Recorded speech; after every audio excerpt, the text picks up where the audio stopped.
And we are live. Hello, everyone. Welcome to the Alien Spaceship stream. You could be watching from anywhere around the country or the world. I really appreciate every single one of you coming to you from the Spaceship Studios from a galaxy far, far away.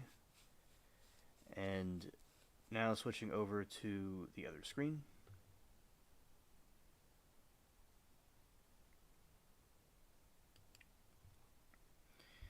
Alright, hello everybody. It is I, Alien Spaceship. I hope everybody's having a good day, good evening, good afternoon, wherever y'all are. And we're going to be doing some review. We might do this stream in parts, but we're going to do some reaction to the Bill Clinton's deposition. And then we will go from there.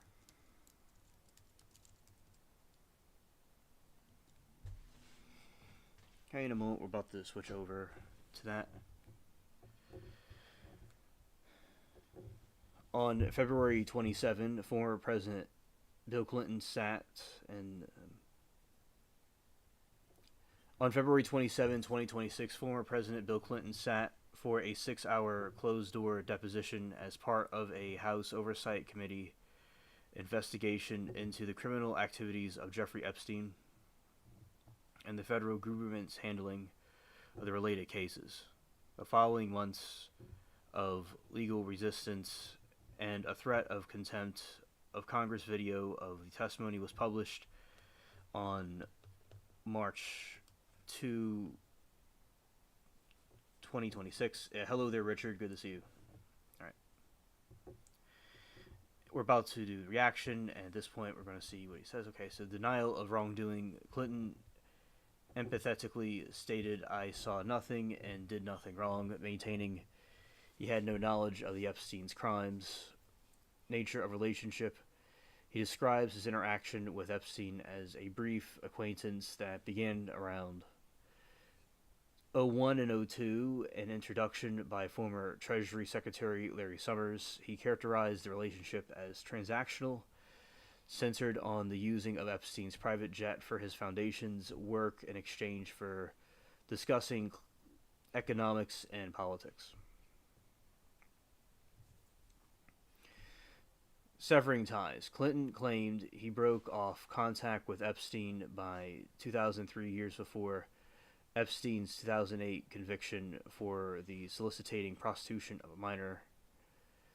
Hot tub photo. Clinton addressed the release photo showing him in a pool hot tub area with Ghislaine and others in Bruni. He stated he swam around for a few minutes before going to bed and denied any sexual activity or knowing the identity of a woman whose face was redacted in the photo. They did a lot of blackmail with Epstein. He did a lot of blackmail. They could get a woman and a girl and make her up to look like she's in her 20s, and they could have them take a picture with somebody and look what they were with. So it's a dirty trick that Epstein used, although many do believe that he did have something to do with it, probably. Massage photo. Regarding a photo of him receiving a neck rub from a woman identified as Shantae Davis in an airport, he explained the neck hand spasms he allowed her to help.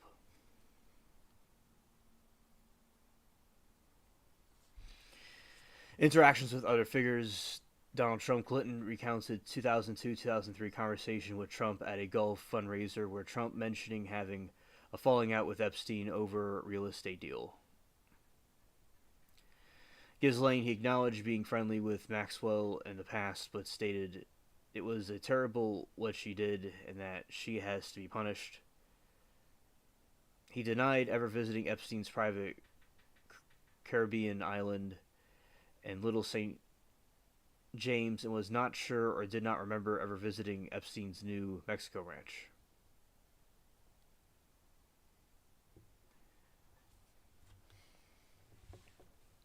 Alright, context of inquiry. The first of its kind marked the first time a former U.S. president was compelled to testify before a congressional committee since Gerald Ford in 1983. Hillary Clinton's deposition was deposed day before of her husband, where she also denied meeting Epstein and faced questioning on topics from donations to unrelated conspiracy theories like Pizzagate.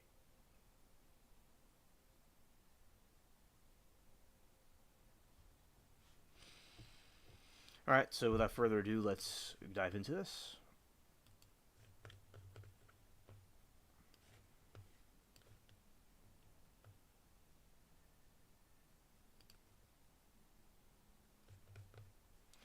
All right, here we go.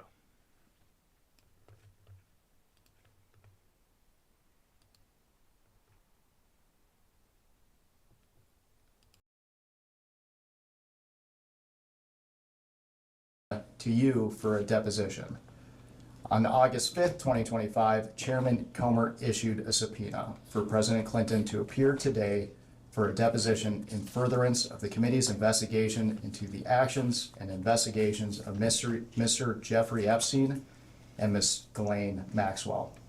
I will now enter the original subpoena and corresponding cover letter from August 5th, 2025, as well as the additional subpoena from December 15, 2025, determining a new date as Exhibit 1. I will enter as Exhibit 2 the correspondence between Chairman Comer and counsel for President Clinton and Secretary Clinton. This correspondence includes the following letters. October 6, 2025, letter from David E. Kendall to Chairman Comer and Ranking Member Garcia. October 22nd, 2025, letter from Chairman Comer to David E. Kendall. November 3rd, 2025, letter from David E. Kendall to Chairman Comer and Ranking Member Garcia. November 21st, 2025, letter from Chairman Comer to David E. Kendall. December 10th, 2025, letter from David E. Kendall to Chairman Comer and Ranking Member Garcia. December 15th, 2025, letter from Chairman Comer to David E. Kendall. January 3rd, 2026, letter from David E. Kendall to Chairman Comer and Ranking Member Garcia. January 8th, 2026, letter from Chairman Comer to David E. Kendall. January 12th, 2026, letter from Ashley Cowan and David E. Kendall to Chairman Comer. January 13th, 2026, letter from William J. Clinton and Secretary 8 Hillary R. Clinton to Chairman Comer encompassing attached declarations under the penalty of perjury of both President Clinton and Secretary Clinton. January 20th, 2026, letter from Ashley Cowan and David E. Kendall to Chairman Comer. January 31st, 2026, letter from Ashley Cowan. Exactly, Mermaid. You see, yeah, this dude. I'm noticing this. This man. He's drinking water, and he keeps on looking very steady. And he's about to complain about something, and then he's shaking the water up and down like he has some Parkinson's. Because Hitler had Parkinson's and his hand used to shake like that, but I don't think Bill here has any kind of Parkinson's. He's nervous about something. Scared. Yeah. This was very fascinating. It's like it's already getting interesting. Cowan and Catherine M. Turner to Chairman Comer, and February 2nd, 2026, letter from Chairman Comer to Ashley Cowan and Catherine M. Turner. The committee originally noticed the deposition for President Clinton. Oh, yeah, exactly. Yeah, they let him run his mouth. Clinton on December 12th, 2025. I will mark that notice as Exhibit 3. I will mark as Exhibit 4 the notice dated December 16th, 2025 for a deposition of President Clinton to occur on January 13th, 2026. President Clinton did not appear for his deposition on January 13th, 2026. I will enter as Exhibit 5.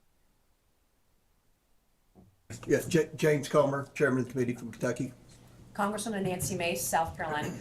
Eric Burleson from Missouri. Congressman John McGuire, Virginia 5. Congresswoman Anna Paulina Luna from Florida's 13th District. William Timmons, South Carolina. Glenn Groveman, Wisconsin. Ranking Member Garcia, California. Congresswoman Melanie Stansbury, New Mexico. Congressman Suhas Subramaniam, Virginia's 11th. Congresswoman Emily Randall, Washington State. Congresswoman Yasmin Ansari, Arizona's 3rd. Congressman Maxwell Frost, Florida's 10th. Congressman Wesley Bell, Missouri's 1st District, St. Louis. James Walkinshaw, Virginia's 11th District. Ro Khanna, California 17th.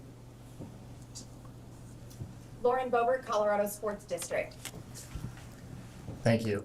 For the record, starting with the majority staff, can the additional staff members please introduce themselves with their name, title, and affiliation?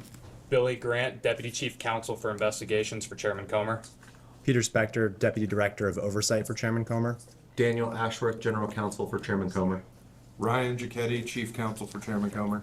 Will Harness, Professional Staff Member to Chairman Comer.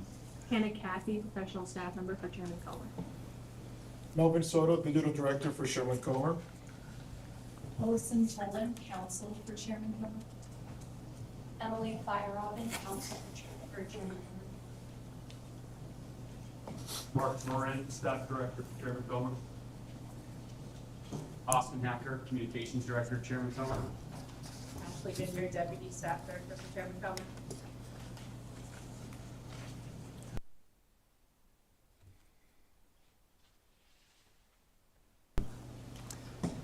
Thank you all.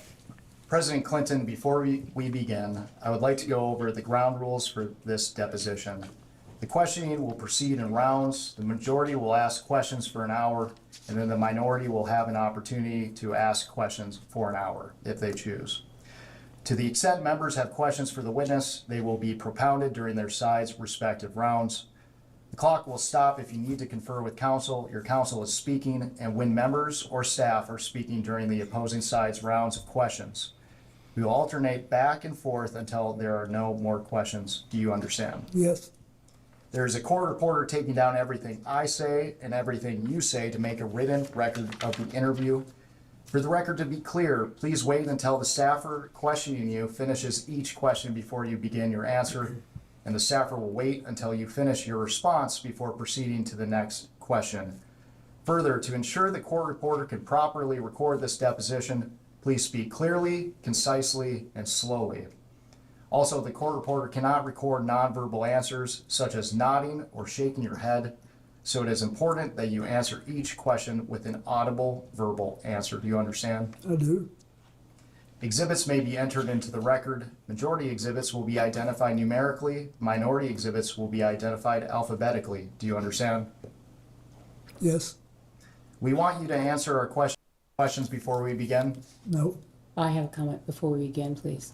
Mr. Chairman, I want to start out by saying, as you know, yesterday there was a photo released, and I appreciate you assuring and admonishing the committee and all of us of our obligations. Obviously, we want to ensure that that doesn't happen again.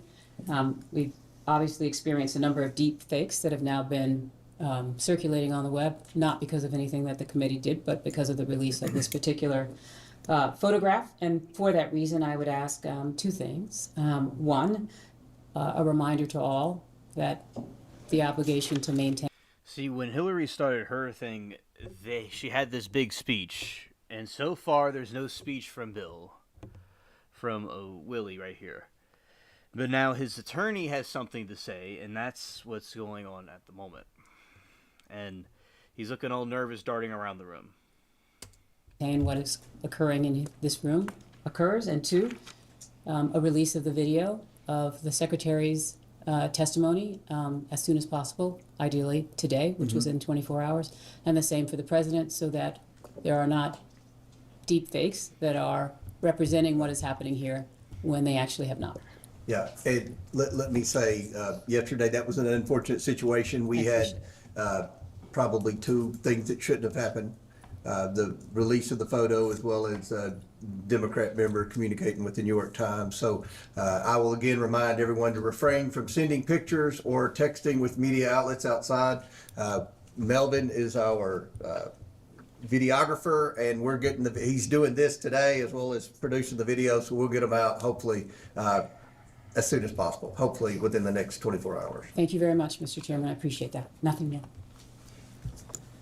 Mr. President, do you wish to provide an opening statement? I do. It's brief. Now, he does have an opening statement, but it's brief. Okay, let's see how this goes. First of all, good morning and welcome to all of you to our hometown. I appreciate you coming here. I'm here today basically for two reasons. First of all, I love my country and the Constitution, and I believe America was built on the idea that no one is above the law, especially presidents, and that we should all live by the same set of rules shaped by the Constitution. Democracy requires every person to play their part, and I hope that by being here today, we can bring ourselves a little further away from the brink and back to being a country where we can disagree civilly and search for the truth and justice, and that outweighs the partisan urge for spectacle and point scoring. I will do my part, and I hope you'll do yours. The second reason I'm here is that the girls and women whose lives Jeffrey Epstein destroyed deserve not just justice, but healing. They've been waiting too long for both. Through my brief acquaintance with Jeffrey Epstein, though it ended years before his crimes came to light, and though I never witnessed during our limited interactions any indication of what was going on, I'm here to offer what little I know so I can do my part to prevent something like this from happening again. I have to just say one personal thing. Since Hillary came in yesterday, she had nothing to do with Jeffrey Epstein. Nothing. There's a picture of us both shaking hands with him in a photo line in 1993 at a fundraiser for the White House Historical Association. I don't know. And she said that she never met him at all. And now he's saying that they had a brief interaction. But these people usually are all like interlinked together. That's how it usually is. And these files have brought out the strange connection between all of them. So far, he's not pointing at any political figures like yesterday that was happening. So far, he's not doing that. But to say that she never met him or acknowledged him at some point, I don't think is completely accurate to say. All right, continuing. I don't know how it is under President Trump, but when I was there, it was about the most non-political operation you can imagine.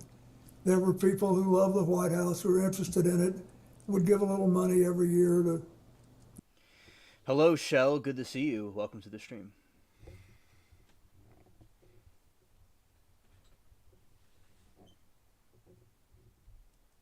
do things that needed doing around the house. And nothing nearly as extravagant as the ballroom or any of that, just things that had to be done. And neither she nor I remembered shaking his hand all those years ago. So I don't think that was right. On the other hand, I do think you should be talking to me. I think you should have called me. I did take those plane trips with him. And you have a right to ask those questions. So I'm glad to be here, and I understand what the oath is. I have to be honest with you. You know, I'll be 80 years old if I live to my next birthday. I don't remember everything that happened 24 years ago, but I do remember some things, and I will tell you what I remember as best I can. We, each of us, are the victims nothing less than the truth and accuracy. We owe that to the American people. And I actually hope that you will be able to come up with some suggestions that will reduce human trafficking and especially focus on underage girls. I hope you'll be able to do that. I know that Hillary talked a little yesterday about what the State Department does and what she pushed on human trafficking and girls when she was Secretary of State. We had to deal with it. And in my foundation, I saw it in Nigeria when Boko Haram was rampaging through the north of Nigeria. And we were working there trying to stop deaths from diarrhea for young children. And it was interesting. These guys were cold and calculated. They said, oh, you don't have to leave because the kids you're helping are younger than the ones we want. They have to be about 9 before they're worth anything to us. So this is really important. And I will do what I can to make whatever contribution I can. Thank you. Thank you. The time reads 11:28, and the majority's time will begin now.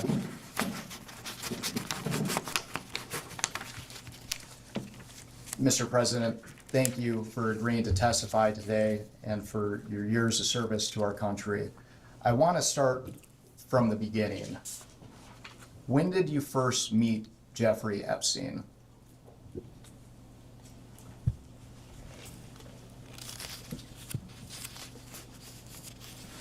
Well, I will try in this testimony, and I will point it out when I'm aware there's a picture or something that predates it.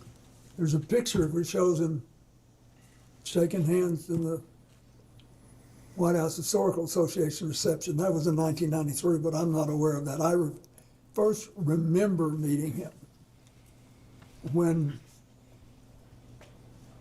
I got on his airplane to take the first trip with my foundation in, I think, 2002, whenever it was. But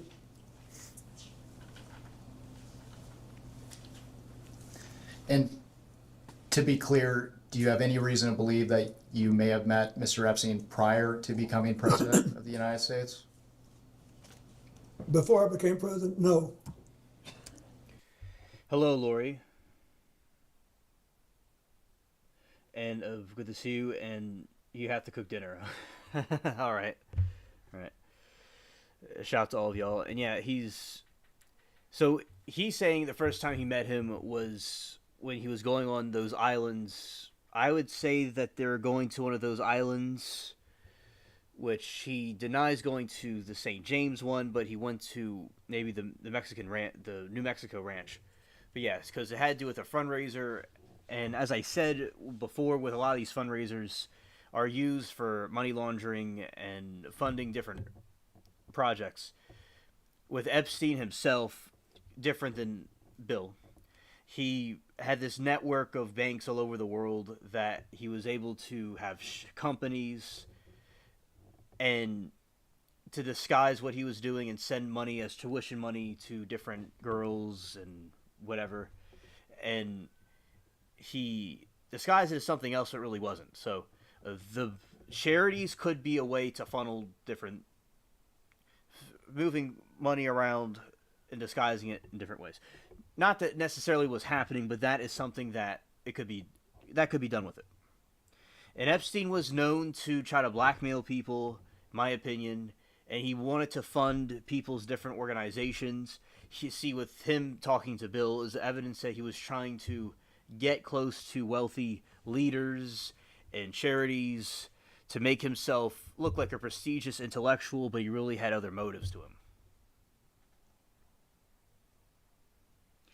When I see old Billy here, all I can think about is Monica Lewinsky under his...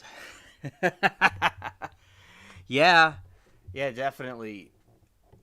like right now, you could basically imagine that right under his desk, and it looks like he's lacking some endochrome. That's what it seems like with him, and yeah, because that scandal with Monica Lewinsky when he was that affair he had. So it must be very awkward for his wife about all this. But he was saying that he was the one that was involved with Epstein, not his wife. So we'll see how the rest of this goes. All right. And you mentioned that your first memory of interacting with Mr. Epstein was on your first trip. Which trip specifically? I'm not sure which one it was. Which one was the first? I took all or parts. All right, Shell, thank you for stopping by. Take care. 4 or 5 trips to Asia and Africa and one to Northern Europe on Mr. Epstein's airplane. And once when I was in Florida, I was offered a ride back to New York, but I wasn't there having it. It was just coincidental that he was there, and I think that was fairly early in the process, but I don't remember exactly. I just know that I did.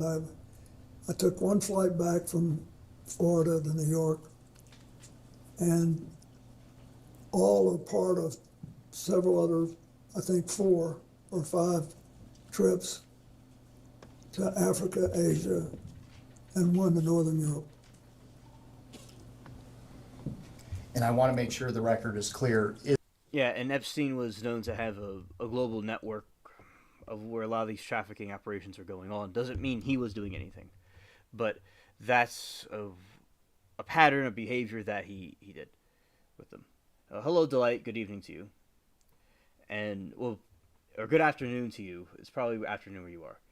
And so, oh yeah, if and whenever they do that, I will react to Trump's if they ever have him do a deposition.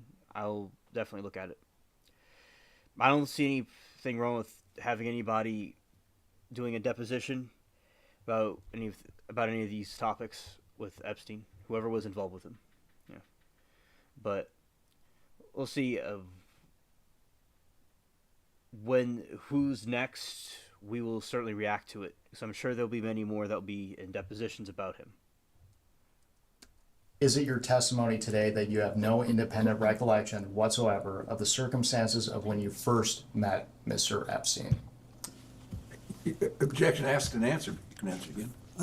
Yes, I do have a recollection of when I remember meeting him before this trip. I mean, on this trip when I took his plane. Okay, good morning to you, too. Okay. Okay.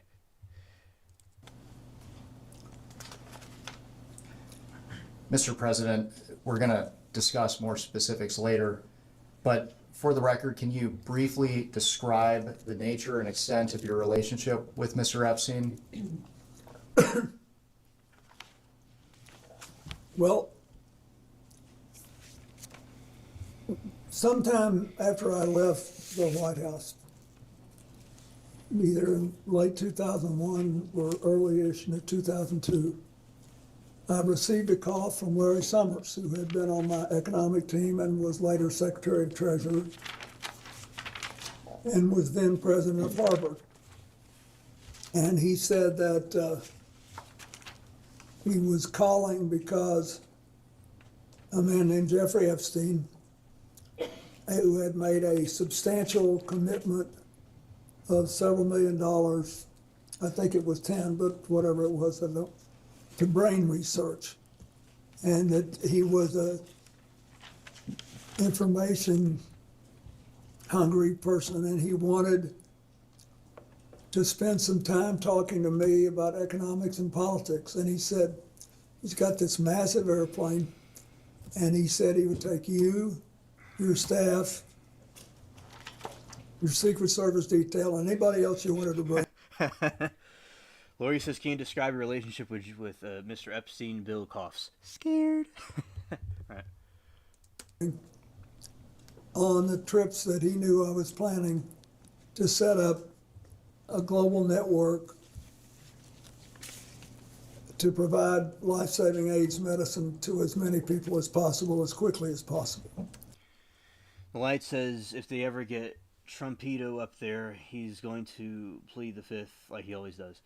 And something about this right here, and we will see if he's ever in a deposition. We'll certainly react to it on this show, and we'll observe it together about the pleading the fifth. And we have not seen Hillary do that, or this bill. I've not watched the whole thing yet, so we're gonna see what he does. But yeah, so nobody's plead the fifth so far, but they're either lying or maybe telling the truth. But it's so far we've not seen anybody plead the fifth. But if we will see future depositions, we will see how those go. Yeah. And I should back up and say, when I left office, we had done all the preliminary work to set up the global fund on AIDS, TB, and malaria, but it was not yet funded. And there were other instruments and institutions who were later founded, including President Bush's PEPFAR program. It had not yet been funded. There were only 200,000 people in the entire developing world who had AIDS medicine. Most of them in Brazil, which had a big drug operation on its own, and in Thailand, which also had its own drug population. In Africa, there were like 30,000 people or something, just next to no people. And they were dying like flies. And I thought we had found a way to drastically drive the price down. And that if we could drive the price down, we could, and empower people to administer the medicine right, we could save a lot of lives. And I was obsessed with it. And I was being helped by a man named Ira Magaziner who had helped us in the White House and whom I had known since we lived as Rhodes Scholars together in the 1960s. So anyway, that's...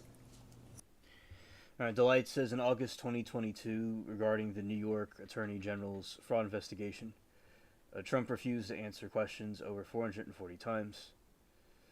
Okay, and I thank you for the info. I also, let's see, both Hillary and Bill answered all questions.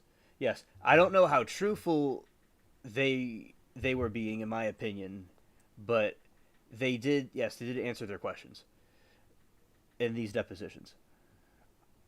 And with that, in August 2022, I'll have to at some point, if there's, I don't know what the deposition of Trump that you speak of was. I don't know if there's a video of it, but I'll definitely look into that one because I've not really seen much of that before.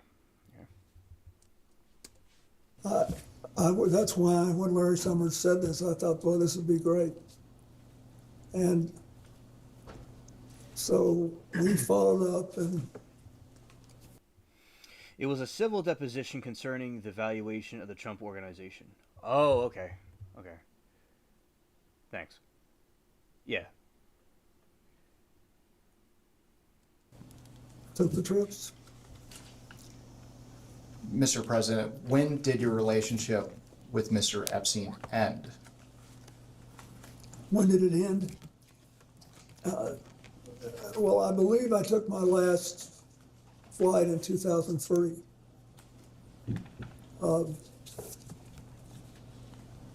Now, later I became aware of some involvement he had in the first Clinton Global Initiative, but it was much later. Why did your relationship with Mr. Epstein end? Well, after a year or two, we really picked up a head of steam with this AIDS program. And a lot of other people whom I knew better and who really cared about the work came forward and offered to help us provide transportation. And I thought Mr. Epstein was an interesting man, but I didn't think he was really interested in what I was doing. That is, he asked all these questions. He did ask about economics and politics, as he said he would.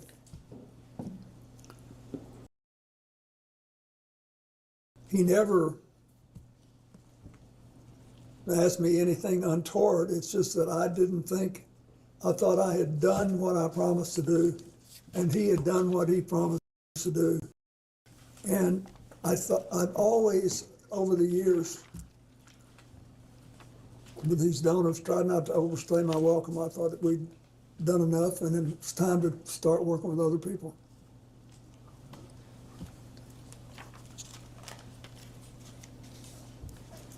When did you first learn of Jeffrey Epstein's crimes? I think in 2008 when he was executed. There's nothing that I saw when I was around him that made me realize he was trafficking women, and I never.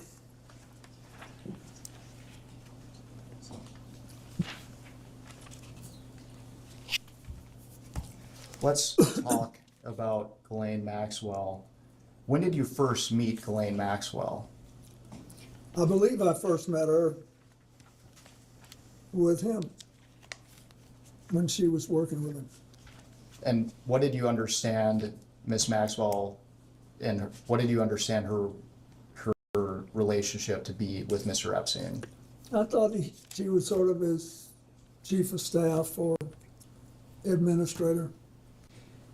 And you said that you first met Miss Maxwell with Mr. Epstein. Is that after you were president? Yeah, I don't believe I met her when I was president. I could have. I met a lot of people, I don't remember. But I definitely remember meeting her on that first flight. Can you briefly, for the record, describe the nature and extent of your relationship with Miss Maxwell? Yes, it was. It lasted longer and was more extensive than my relationship with Mr. Epstein, because Ghislaine Maxwell started going with a man named Ted Waite, who had made a lot of money making the first sort of self-designed computers. And he was a big supporter of mine and the foundation before he started seeing Ghislaine. We'd been friends, and he was interested particularly in reducing pollution in the oceans. And so when she started going with him, I would see her from time to time. And when did your relationship with Miss Maxwell end? I don't think I've seen her in a decade. I don't know. It's been a long time. I don't know exactly. He's very shaky. We noticed in these interviews. In this deposition, not interview. Okay. And let's see some more information from the light. Let's see.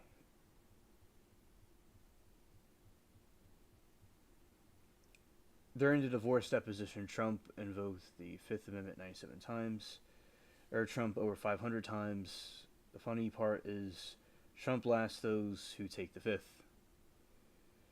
I hear what you're saying. I don't know of him blasting people that took the Fifth, but, so his claims is that the reason why he took the Fifth was he had politically motivated attacks against him. That's what he was claiming that the reason for his actions were. But And the Fifth Amendment is to stop from oneself having self-incrimination. And in Ghislaine, she did a lot of stuff with Epstein's affairs, getting girls to the island and recruiting other girls. Those are the things that he was doing. And so, yeah, Ghislaine was a big accomplice in that operation, definitely.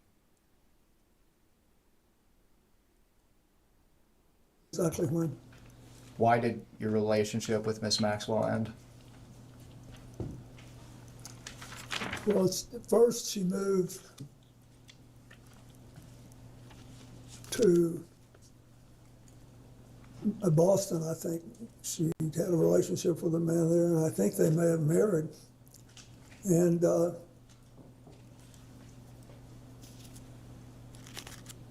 she wasn't so much around, and she, then when it became, after 2019, when it became obvious that she was involved too, to an extent that I did not know, that was the end of it. And I want to make sure the record is clear. You mentioned that your relationship with Miss Maxwell was more extensive than that of Mr. Epstein. Well, it lasted longer, yes. Okay. When do you have any recollection of what year it would have ended? No, but you know, when she was with Ted White, she was when we were kicking off CGI. She was very interested in that, and she participated. But I don't remember, I don't know, it's been 10, 12 years since I saw her. I don't remember when the last time was. Thank you. I'm going to ask you some baseline questions regarding who you communicated with and about what. If you don't recall specifics but do recall you communicated with them, you should answer yes, but say you do not recall specifics. Okay. Counsel, can I just ask, if you're going down a list, your question is, did he communicate with the person, yes or no? And then you'll come back if he says yes to ask further. Yes. Thank you. And I will finish the prompt here too. So the question, Mr. President, have you ever communicated with any of the following people regarding Mr. Jeffrey Epstein or Miss Ghislaine Maxwell? And for now, you can say yes or no, and we will come back to discuss each one. And this is to the best of his recollection, yeah? Correct. Okay, thanks. Okay. First, Richard Kahn. Richard who? Kahn. T-O-D-D? K-A-H-N. I don't know who that is. All right, Lori says the other thing I remember about Clinton is that as president, he loved to run outside, and I think it made the Secret Service a little crazy trying to keep him safe. Yes. Yeah, and he also had a cat named Socks. Yeah. So yeah, if he kept running, they would have to keep up with him. That probably would be a funny movie scene. Yeah. But,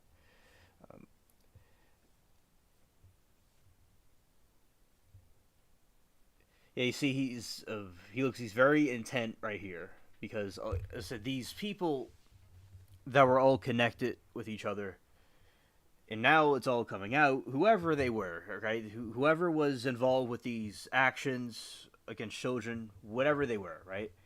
It was wrong of them to do. Yeah, Socks.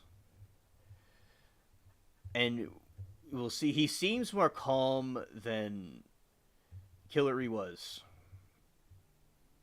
but we still have some more to go to see how he completely reacts to it. It's interesting to see how he met him, his relations with Ghislaine, and what he recalls and doesn't recall. It's kind of like with the trials. They'll say, did you hang out with such and such? And the dude says, I don't recall. Darren Indyke. Indyke? Correct. I don't know who that is. Sarah Kellen. I don't know who that is. Uma Abedin. Yes. Wait a minute, excuse me, Mr. President, the question is, as I understand.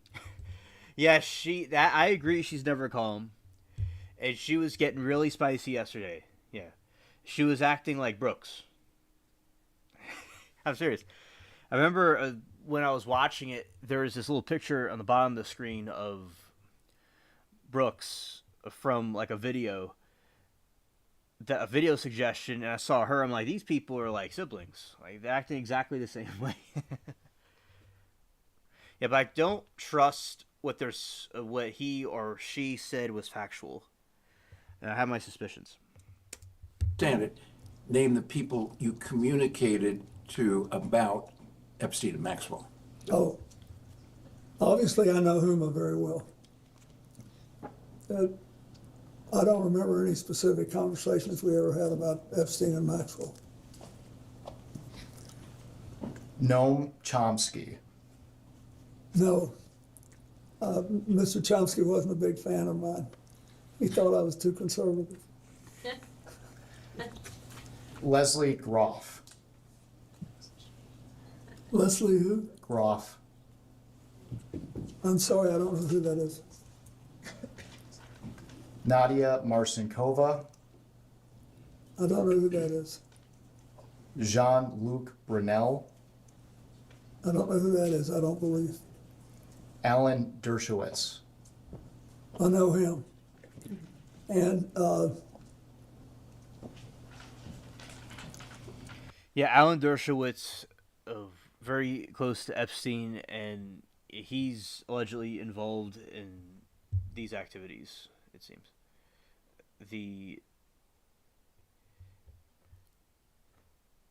Definitely in his link to over in Israel, apparently, too. I'm not aware Allegedly. that we ever talked about Epstein or Ghislaine Maxwell. I don't believe we did. Reid Hoffman. I know Reid Hoffman, but he never talked to me about Mr. Epstein or Miss Maxwell. Karina Shuliak. I don't believe I know who that is. I don't think I've ever met that person. Woody Allen. I do know who he is, but I don't think I ever met him, and I never talked to him about Epstein or Maxwell. Sandy Berger. Sandy Berger was my national security advisor, and we were very close personally, but he's been dead for several years. And I don't think I ever talked to him about either one of those people. Jess Staley. Jess Staley? Correct. No. Lori, I'm aware of that to some extent, but I don't know everything about it. But yeah, I do think there's truth to the conspiracy theories about it. Yeah. Yeah, the Clinton bone pile. Yeah, this trail of blood. Yeah, I'm aware, not necessarily of that theory, but of that type of conspiracies about them in general. I'm quite aware of that. But and feel free to tell more about it if you'd like. But I'm pretty much aware of what you're talking about. I just not have heard of that specific name before. Paul Morris. I don't believe I know him. L.E.D. Rothschild. Who Rothschild? L.E.D. Rothschild. L.E.D.? Mm-hmm. I know Evelyn Rothschild. Is that who it is? No, and I have other Rothschilds on this list as well. I'm not sure who L.E.D. Rothschild is. I've met a bunch of them when I spoke at the funeral for Evelyn Rothschild. And I had met some of the others, one couple in France once 20 years ago, but I don't remember him. Okay. Lynn Borser Rothschild. Yes, I know her, but I don't remember ever discussing Jeffrey Epstein or Glenn Maxwell with her. Glenn Dubin. I don't believe I know him. Eva Anderson. I don't believe I know her. Casey Wasserman. All right, so it's basically this conspiracy that a lot of their political opposition was deleted by suicide or some other causes, and there's theories that they were behind murders of their opposition and other numerous people as well. That's what it's alleging. I know him, and he was on a trip to Africa with me. But I don't recall ever discussing either Ghislaine Maxwell or Jeffrey Epstein with him.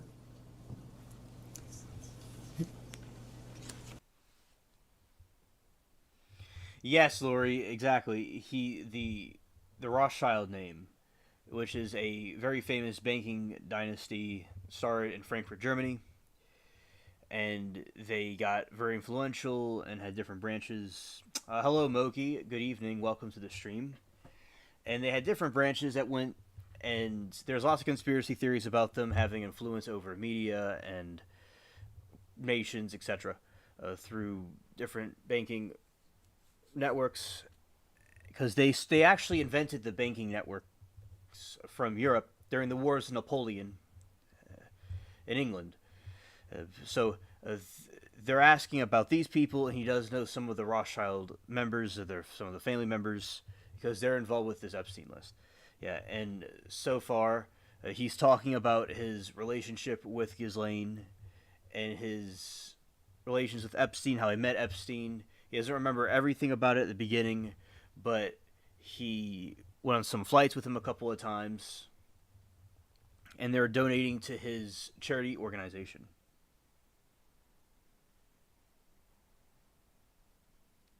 Yeah, shout out to Moki, awesome, the spaceship MVP,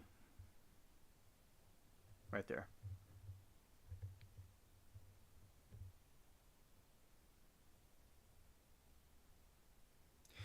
Yes, the name means red shield. That is true. Mayer had a goldsmith shop, and oh, you got hockey on. Okay, I hope the Knights win.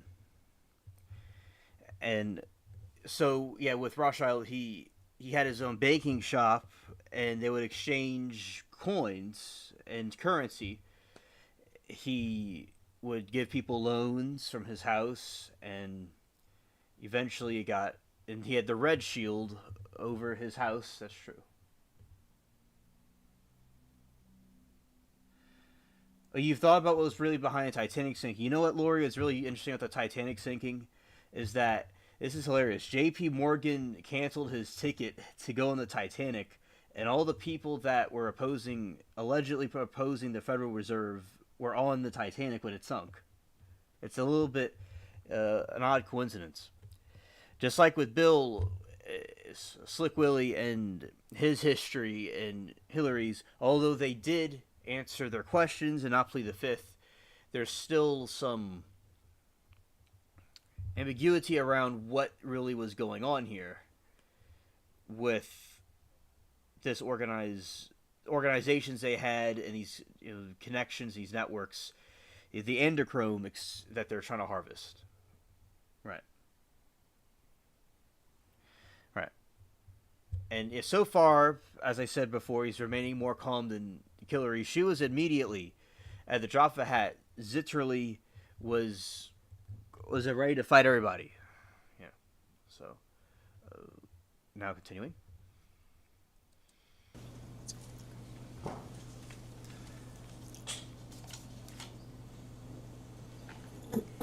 Ira Magaziner. Yes, I think I mentioned him earlier. He was the person who basically helped me start the AIDS program, and he ran the Clinton Health Access Initiative for many years. He retired a couple of years ago, a few years ago. But I don't remember ever discussing either Epstein or Rothschild with him, or Maxwell with him. Karen Ewing, No, Stacy Plaskett, Stacy Plaskett is the member of Congress from the Virgin Islands, isn't she? correct. I know her. But I don't recall ever discussing Epstein or Maxwell. Howard Lutnick, Howard Lutnick is the Secretary of Commerce, right? correct. I know him and from 9/11, and because Hillary worked with his company and helped him to get going again. But, and I know he's now President Trump's Secretary of Commerce, but I don't remember ever having any conversation with him about Jeffrey Epstein or Ghislaine Maxwell. Doug Band, And he worked for me for years. And I know that he arranged like airplane flights and things like that, and was doing work on the first Clinton Global Initiative in 2005. And I know that he knew both Epstein and Maxwell. I do not know to what extent he was in contact with them. And I've heard things in the last things I didn't have any idea of 24 years ago. So you'd have to be more specific if you want to know if I knew something then. I can tell you as best I can, but he worked for me and I knew some of what he was doing and I didn't know some of what he was doing. thank you, and we will return to Mr. Band. Louis Free. I do know him. To the best of my knowledge, I didn't have any conversations with him about anything practically, but I certainly didn't talk to him about this. Robert Rubin, Bob Rubin was Larry Summers' predecessor as Treasury Secretary and the first director of the National Economic Council. But I don't even know if he knew Jeffrey Epstein or Ghislaine Maxwell. I had no conversation with him about it. and for now, Mr. President, you can answer yes or no. Okay. And the yes or no is intended to convey whether or not you had a conversation about Ghislaine Maxwell or Jeffrey Epstein. Correct. So the answer to Rubin is no. Larry Summers, Yes. Pete Rathgeb, Read who? Rathgeb, Rathko. R-A-T-H-K-O? Rathgeb, Oh, Rathko. I don't recall that name. John Podesta, I don't believe I ever had a talk with John about it. I did stay in touch with John Podesta after I left the White House. And I consider him a friend, but I don't believe we ever discussed Epstein or Maxwell. Andrew Friendly, No, he was one of my, what you call body men at the White House. And we've stayed in touch over the years, but I don't remember discussing Epstein or Maxwell with him. Catherine Rumler,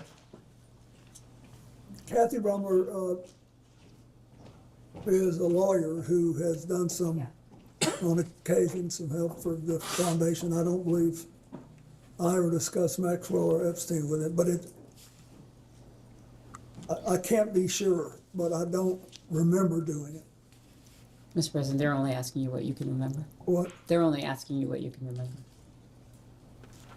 Mark Middleton, All right, and Lori says a Southern gentleman can talk and spots of leopard Jason.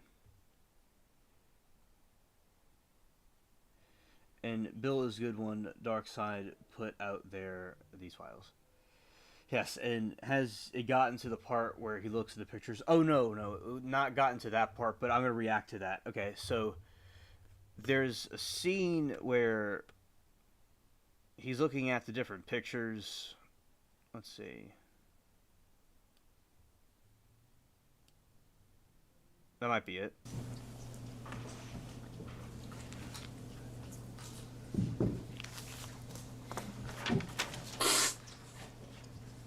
I see this. This is the paragraph he wants Yeah. to ask you guys. Mr. President, the article reads, by 1995, Clinton and Epstein were sufficiently chummy that he wrote a get well soon note to Epstein's ailing mother. Hang in there, the president scrawled on a yellow post-it, which Epstein saved and we reviewed. Mr. President, did you write this note? Are you asking if he recalls writing this note from 1995 on a Post-it? Correct. Okay, thanks. Just clarify. It looks like my handwriting, but I don't recall, but I will tell you this. I have written get well notes to lots of people I did not know and had never met. And you answered my next question. Did you ever meet Jeffrey Epstein's mother or any of his family members? I'll tell you this. I have written get well notes to lots of people I did not know and had never met. And you answered my next question. Did you ever meet Jeffrey Epstein's mother or any of his family members? No, I'm not sure that I was asked to do this by Jeffrey Epstein. And I want to focus specifically on the article's characterization. It says that you were chummy with Mr. Epstein in 1995. Is that accurate? Well, I'm going to object to that. It's characterization. It's hearsay. President may answer. No. I was surprised by that. Stop. Let's talk about your relationship with Mr. Epstein after you left the White House. Okay. How would you characterize your relationship with Mr. Epstein? Mr. Well, President, we have a question for you. During the time it was cordial. At any time, would you characterize Mr. Epstein as a friend? We were friendly, but I didn't know him well enough to say we were friends. How often did you communicate with Mr. Epstein? Usually only on the trips. I did go to his house once, as you know. And we will discuss that further later on today. And how did you typically communicate with Mr. Epstein? Did you talk to him on the phone? Excuse me, he just said he talked to him on the trips, so that's in person. Typically, my staff communicated with with him. I think it was mostly Mr. Band, but somebody talked to him. And you mentioned that you visited one of his properties. But outside of the work on the foundation and your trips, how many times did you meet in person with Mr. Epstein? You're asking him to the best of his recollection. Outside of the trips, I believe he came to the office once in Harlem. I was still at the house up there then. And I think he paid a brief visit to the office. And I paid a brief visit to his house. Now we're going to still play this, but I'm going to show you some highlighted scenes of. Let's see. Let's go right here. Go this way. Alrighty.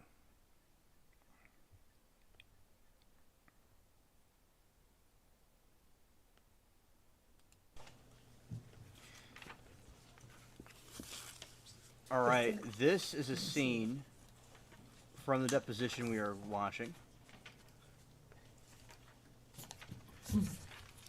where Bill Clinton goes through the Epstein documents during his hearing.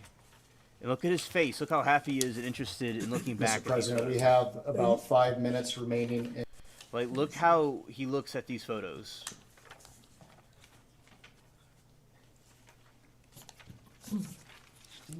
He's acting all enthusiastic. Okay.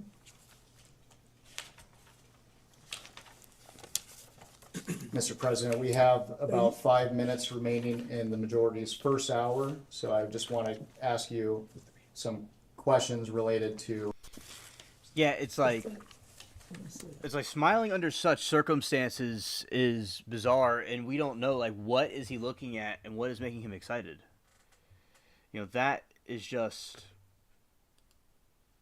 really, really strange. And a lot of people on the internet have been raising eyebrows. It's just, all these world leaders are so bizarre in the things that they're into. But yeah, that was him getting all excited overlooking the Epstein files. Even if there are good memories, it's still not really a good thing what this dude did, the Epstein guy.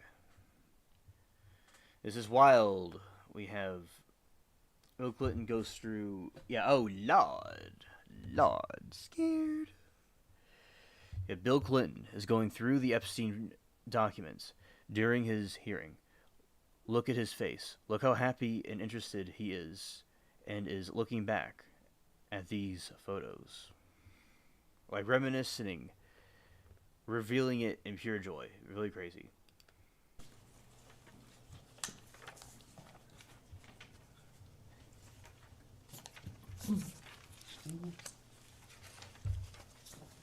Okay.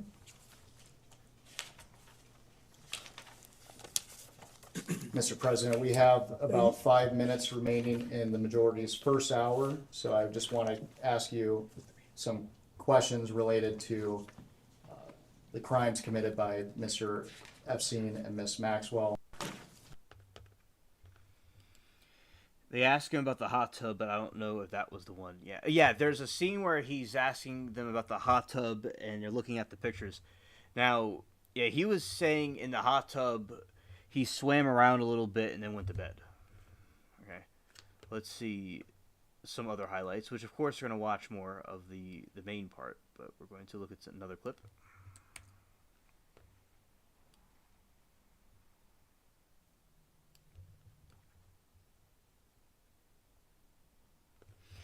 Yes. You're also asking about the woman rubbing his shoulders.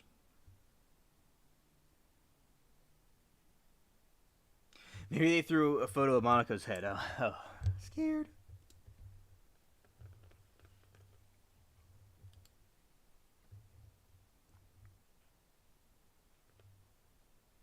Photos of your husband. Oh yeah, this one was from this is from yesterday. For those that weren't here, from Hillary. That one was something else. Okay. In a hot tub, laying on a beach and getting massaged by other women, and you knew that Jeffrey Epstein was involved in some of these trips and these things. Did it concern you at all? I'm here not to offer my opinions. I'm here to answer specific questions to the best of my ability. When you saw your husband in these photos with a young woman being massaged, what went through your mind? I am not going to speculate. You didn't have any feelings about young women massaging your husband? I am not going to offer opinions or speculation about anything that I have no context for and was not there. When you saw photos of your husband in a hot tub, laying on a beach and getting massaged by other women, and you knew that Jeffrey Epstein was involved in some of these trips and these things, did it concern you at all? I'm here not to offer my opinions. I'm here to answer specific questions to the best of my ability. When you saw your husband in these photos with a young woman being massaged, what went through your mind? You'll try to be good. Yeah, Bill in a blue dress. There's a picture of him in a blue dress with Epstein. Like in the Epstein Islands, there's a picture of Bill in a blue dress.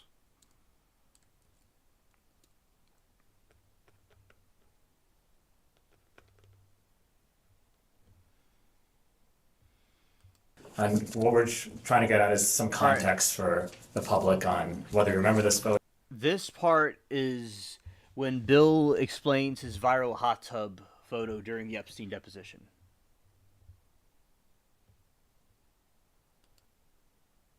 And a quadruple Lord to the second power. Scared. Photo, and any details you may be able to provide us about it. To be clear, it's a painting, by the way. Thank you, Mookie. And what we're trying to get at is some context for the public on whether you remember this photo, and any details you may be able to provide us about it. So do you recall the details of this photo, or recall the photo being taken? No, I don't think I ever knew the photo was taken. Okay, and for those who can't see it, it's a photo of you in a hot tub. There's a person next to you here. Do you remember where it was taken? Where was it taken? I'm almost sure that this pic, and I think there's an adjacent photograph, which you probably have, that if people saw it, they would feel that someone was trying to con them showing this picture. But anyway, this picture was taken in Brunei. And we flew one night on a trip to Asia, the last very long leg. You said we, is it, who is that including? Well, my TIL team that was working Thank you. on the AIDS issue, and Mr. Epstein was there, and Miss Maxwell. But anyway, we got to the end of the flight was Brunei. It's a tiny place, but a very wealthy one, and the Sultan of Brunei was a man that I had gotten to know well in my 8 years as president. And his first involvement with international matters was basically to join the... It's like, what is on earth are we doing here with hot tub? That is wild. See, he was into those massages. The thing with the massages is that Epstein had clients come, and I saw it in the emails in the Epstein files, that he would go have these massages done for his clients by these underage girls. So him getting a massage, that could be definitely a link right there. So yeah, at a hot tub too. I mean, he's really into him that way. Asian Pacific Economic Leaders Conference, which I started and which he attended. And then he was very proud of that, and he hosted, his time came to host it. You do these things in rotation. And it came either at the very end of my term or maybe in the next year.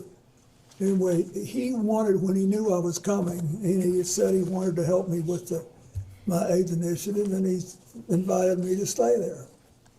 And he said, I want you to stay at this hotel, and I hope you'll use the pool. So I did, and then I got out and went to bed, exhausted. Just for the record, there's another picture that also shows this as part of the larger pool area. Do you all have that so that he can refresh his recollection with respect to that? You should have it.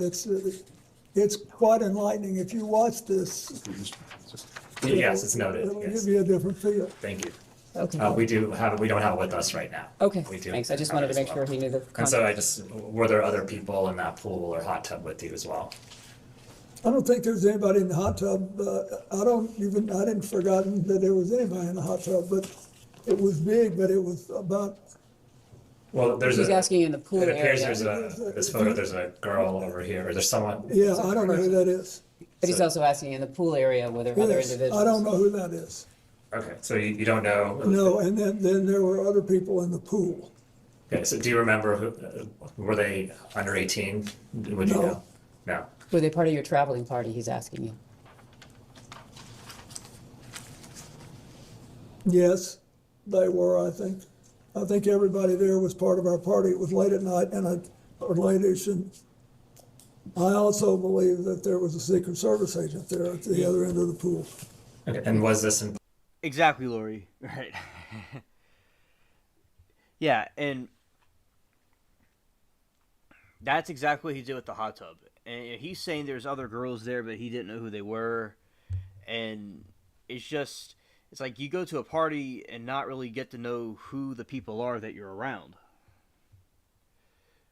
Yeah, and Oki says her dress was a big deal during the scandal, and he left a stain on it, and she had it in her closet without being cleaned. It was quite the story. Monica was a young White House intern. I learned about her in high school. I was told that the Monica looked similar to the director teacher that I had resembled her. And yeah, I'm aware of it from school, and it was a big scandal at the time, and that is wild. I didn't know anything about that dress, though. Lord. And big scandal, yeah. So it looks like he's also part of Hot Tub Gate, too. Public. No, it was a hotel room, and the Sultan wanted us to stay there, and the water, this big pool, was on the same floor that there were several suites, so we went out, I swam around, I sat in the hot tub for 5 minutes, or whatever it was, and I got up and went to bed. And then I have to ask this, did you engage in any sexual activity No. with this person? Okay, thank you. Okay, and that ends this round, and we can go off the record.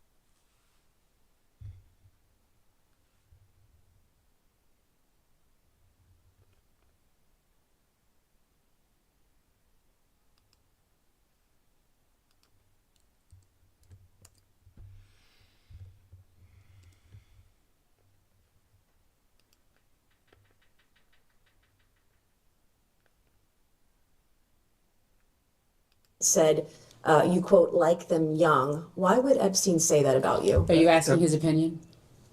You're asking him to think about why Mr. Epstein would say Correct. something Why about would, him? why would Epstein say that So about she's the asking you president? to try to be in Mr. Epstein's mind and guess at what Mr. Epstein would have thought about. Clinton likes them young, referring to girls. First of all, that's not true. What's not true? That I have any interest in underage. I didn't say underage, I said young. But it's still not true. Is an intern young? Yes. Okay. At my age, anybody younger than I am Did is you know young. Jeffrey Epstein instructed a witness? Lori says, meanwhile, old Hillary is updating her involuntary deletion list.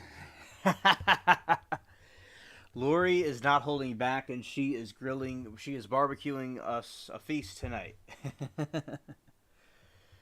Right, and yeah, Epstein was saying how Bill liked them young.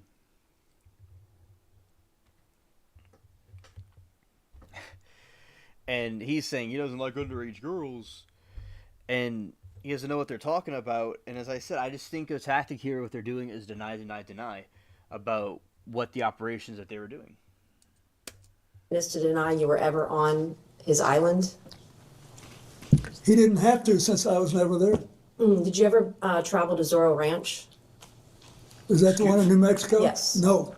Okay, have you ever flown on anyone else's private jet 26 times or more for overseas trips? I have flown as many miles on other jets, but never with as many stops. How many other people's planes have you used, like Epstein 26 times or miles, etc.? I don't know, I did. Bill, I only have interested interns. Facts.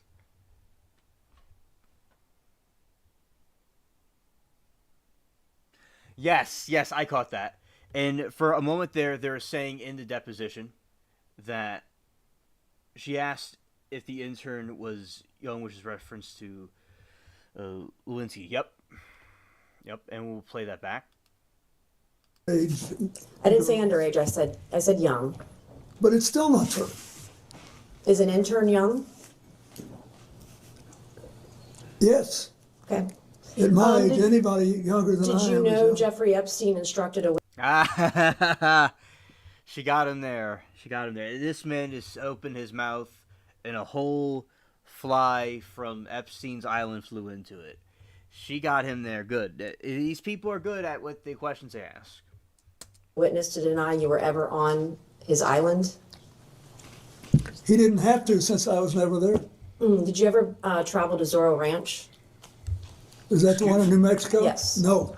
Okay. Have you ever flown on anyone else's private jet 26 times or more for overseas trips?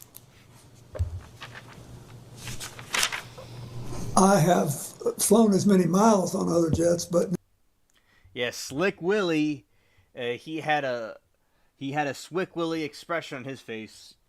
He got Swick Willied, right there. He was no longer a Free Willy. never with as many stops. How many other people's planes have you used, like Epstein 26 times or miles, etc.? I don't know. I did with Steve Bean, who's now deceased, and probably with 4 or 5 others. Okay. So maybe about a half dozen billionaires total. So, how many dinners did you have with Ghislaine Maxwell or Jeffrey Epstein in attendance? She's asking to the best of your recollection. I have no idea. Okay. Did you ever discuss? Bill was 49 and Monica was 22. I mean, he'd be stretching that age gap. Yeah. It's like, yo, Bill. Bill's like, yes. How far do we stretch this age gap? Yes.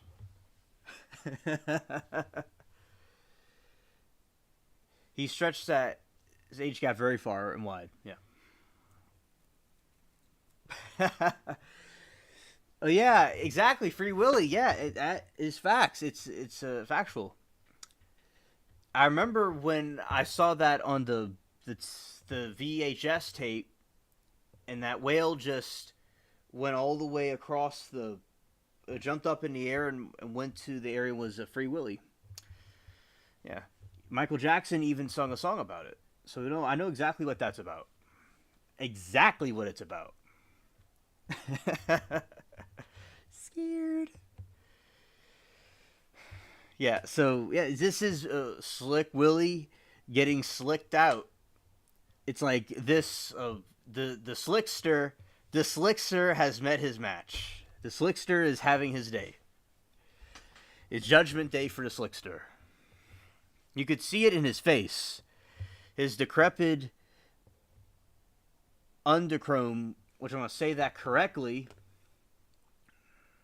which it is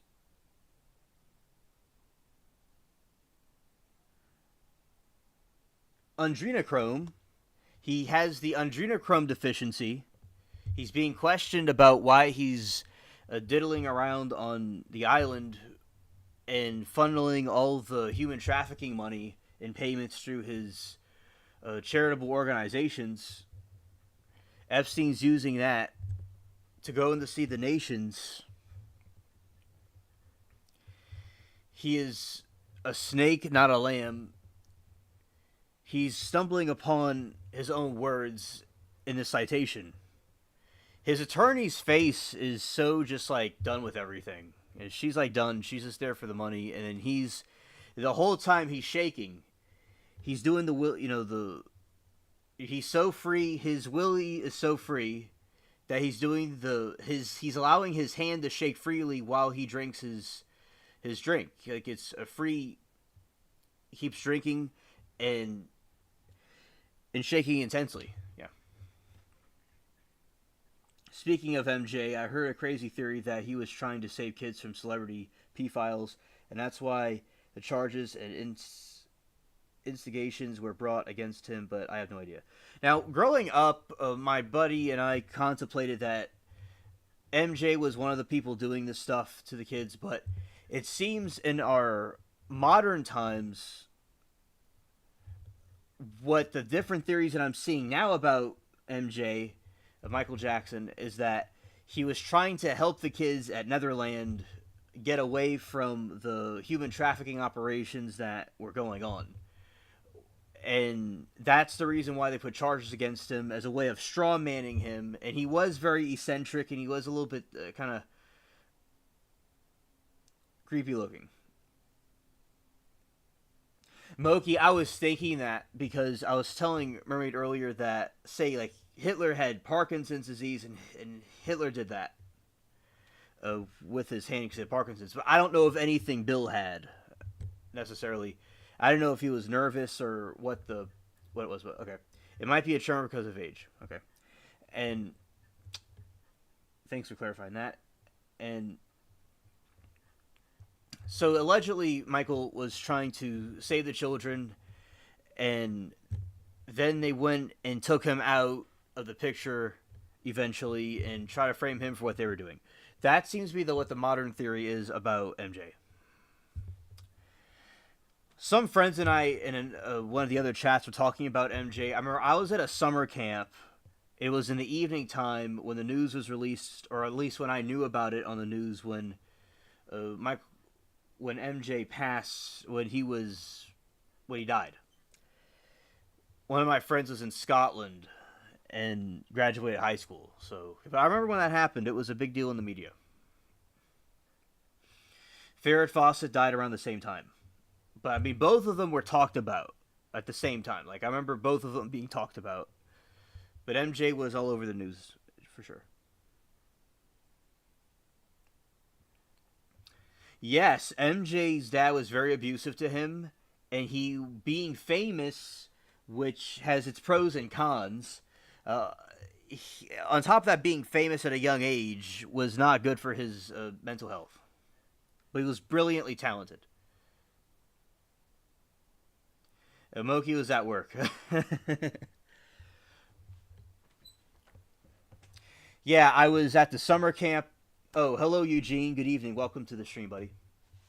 And you see, this is exactly what happened. It was a sleepover at the summer camp. So there's a summer camp, and we're at a field trip, and it was a sleepover at the place. And the pool was outside. It was evening time. And everybody was, like, freaking out and watching the news. I'm like, oh, my goodness. This is really not good. Because I knew some things about MJ. I knew some things about him. And you know what the camp did? They did a tribute to him. And they did there's different types of... Just how we have different live streams with different streaming groups. Like, we had different streaming... different you call them classes that we were like put into manually, and we did like a rotation of different classes. There was drama class, there was sports and crafts, and I was over at the sports at the time, and the other group did the thriller, and they did very well, actually. It was well done. See, they had very good theatrics with their lighting and stuff. It was very well done. And I was with the camp counselor dude, and he, liked it. And, he grew up listening to MJ, because back then.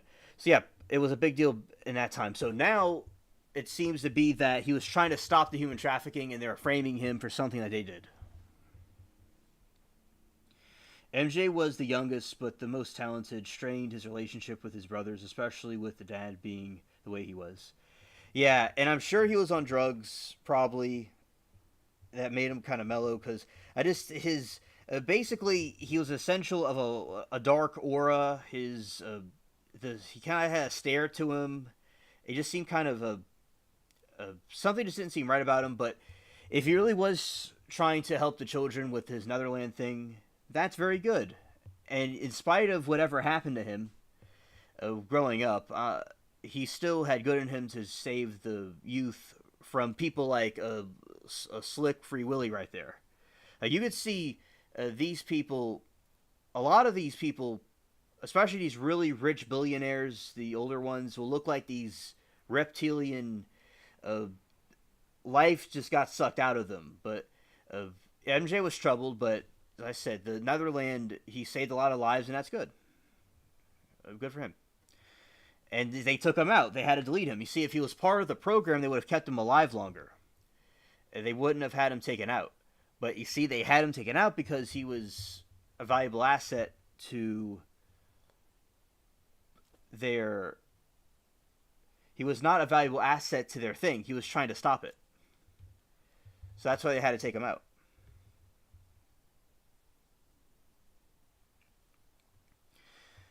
Yeah, I agree with you, Lori, that Elizabeth Taylor believed in him. Yes. My great grandmother was known to look a lot like Elizabeth Taylor, by the way. That's she was compared to looking like. But yeah, the Elizabeth Taylor MJ, that is correct, I believe. Yeah, Tales from the Crypt. Yeah. Definitely. All right.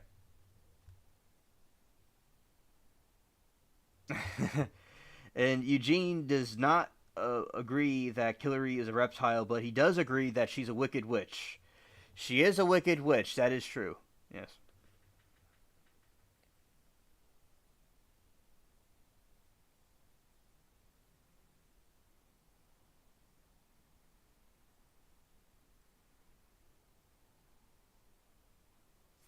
Yes, absolutely. All right. Sexual misconduct allegations made against you with Epstein or Maxwell? Never. Did Epstein or Maxwell ever offer to help manage or silence women who made sexual misconduct allegations against you? No. Did Epstein or Maxwell ever offer financial support directly or indirectly to legal defense funds related to impeachment proceedings or civil actions against you? Not to my knowledge. Do you think a young girl massaging a president is unusual? So are you asking his opinion? Well, You're he was asking his massaged by opinion? a young woman. I'm asking if he thinks it's unusual that a president, sitting president of the United States, leader of the free world, that So it's I'm sorry, unusual are a you young woman speaking would to, be. are you talking to the instance of Yes, is it unusual that the a back young woman would be massage massaging? that occurred while he was not president? I'm just trying to understand. You He's said a tripping. president of the United States. Former president? Thank you. He is tripping. He's like, whoa. His face is like, whoa. Scared. Chat, that's the face of scared right there. I'm serious.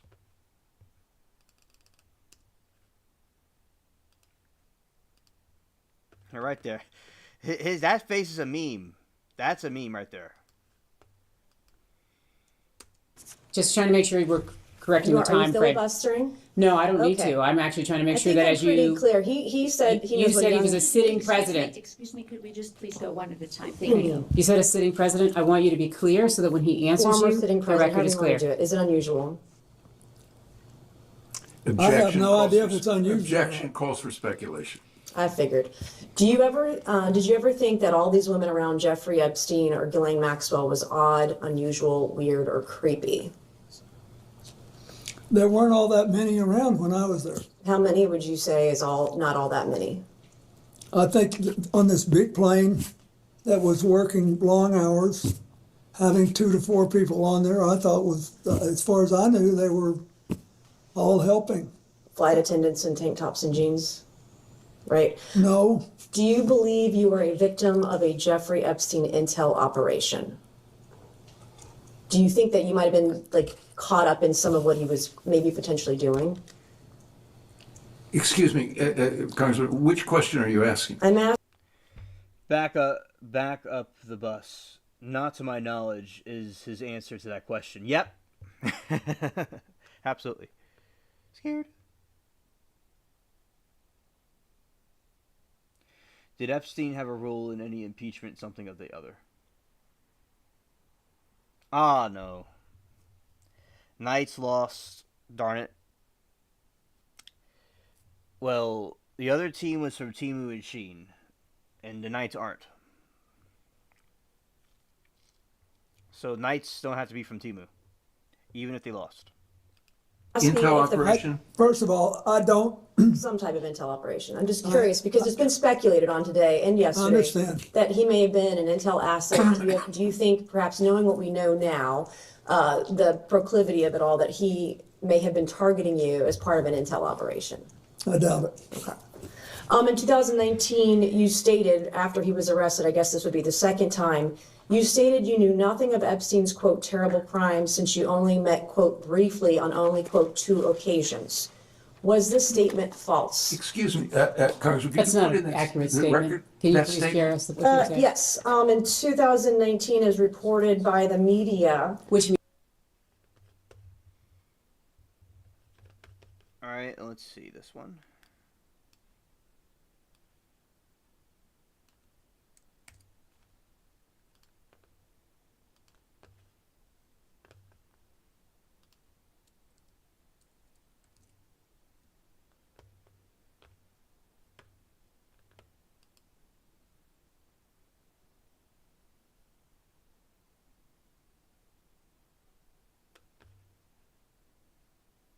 Friend.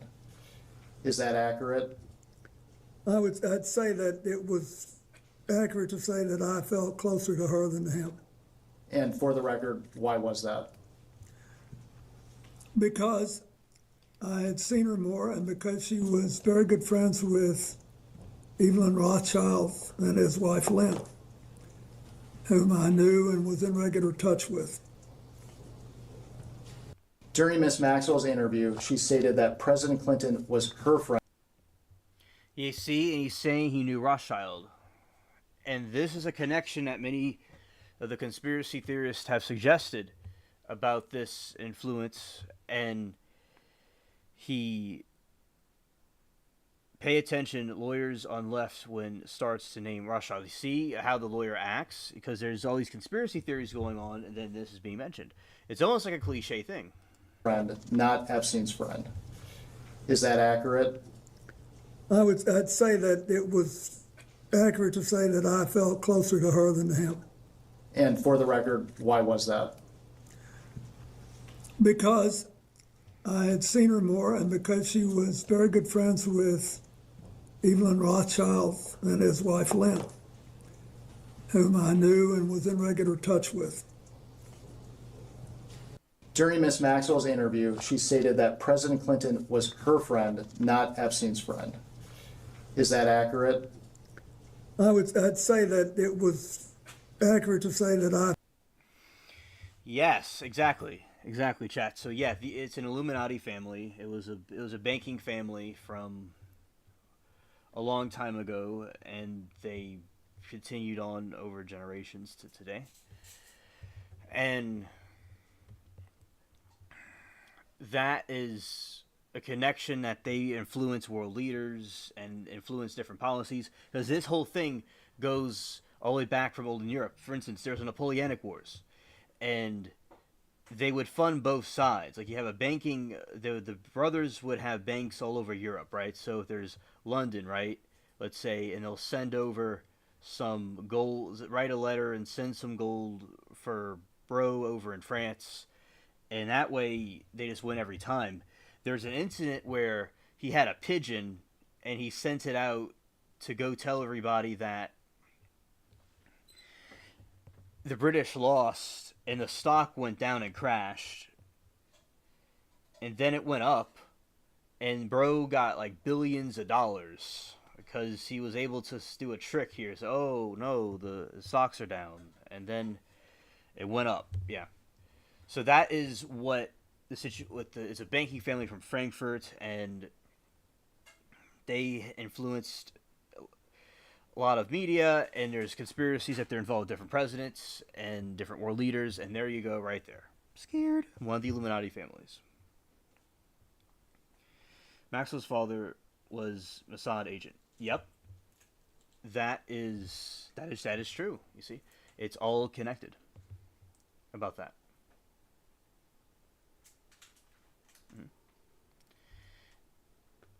And we got that part, and now going back to the main deposition.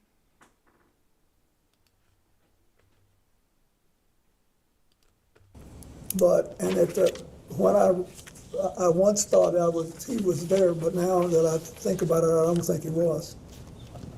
And that was it. I mean, I didn't,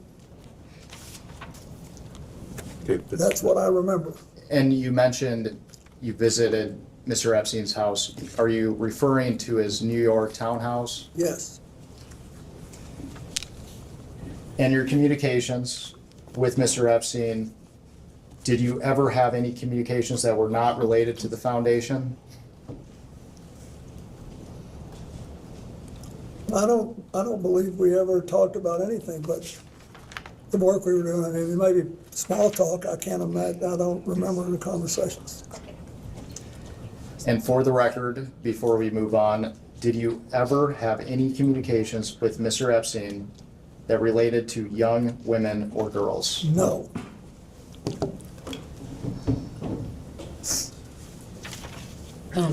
Excuse me, do you have your, fantastic, thank you very much.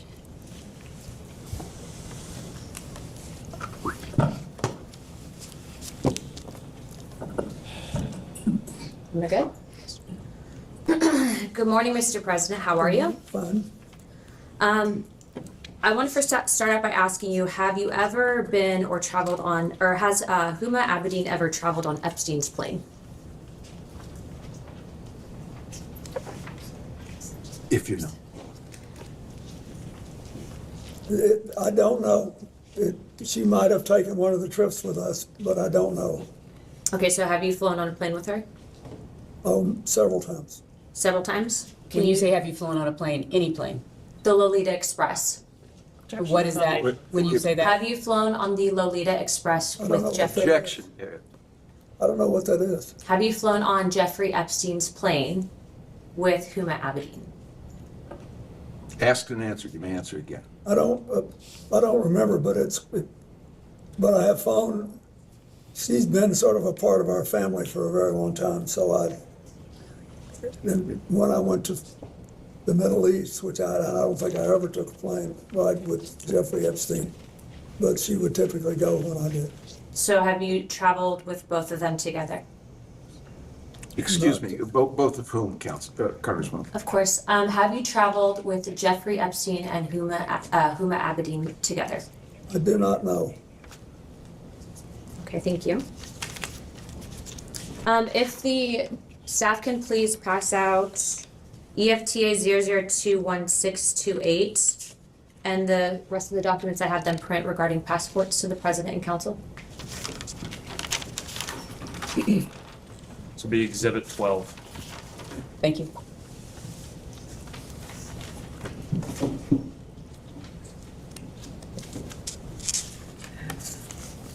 Thank you very much.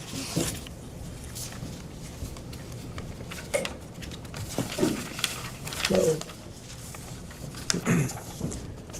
Mr. President, if you look at the passport page, the bottom of the document should show the EFTA number. It's 0021628. yeah, There's a name on there. Would you be able to read that name to me? Can you read the name? Excuse me, Congressman, Yes. will you You ask can me read if the you've ever seen the document before? Yes, well, this is evidence, and so I wanted to ask him specifically. So it's from the DOJ document release, right? I understand, but he may not have seen it, or he may have seen it. no, I've never seen it, but it looks like a passport. Okay.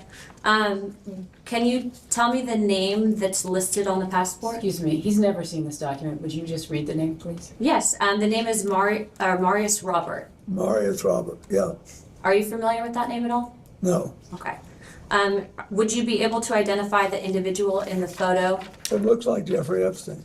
Okay, the reason I ask you about this specifically is because I do believe that Jeffrey Epstein was an intelligence operative, and so this was a past.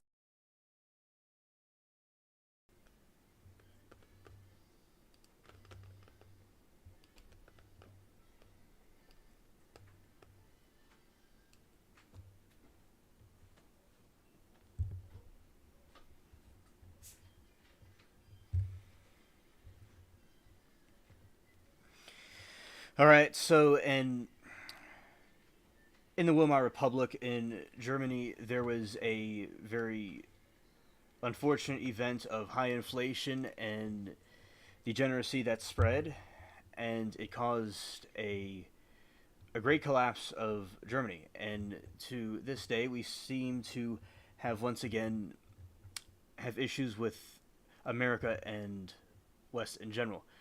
And it seems that in that time there was great plunder in Germany during the Treaty of Versailles, etc. And in this time period, oh, okay, understood, Moki. We are having an incident of plundering of the USA. And I do think that we should always put this country first and expose any of these traitors that are having the puppet strings over our country. In the end, the Christian cause will prevail. All right, and I'll tell you all some about the Bohemian Grove, which Alex Jones did. He went in with a secret camera and filmed some of these creepy rituals they do, basically Baal worship. And he was telling a dude about the time that he did it, and he said he had lots of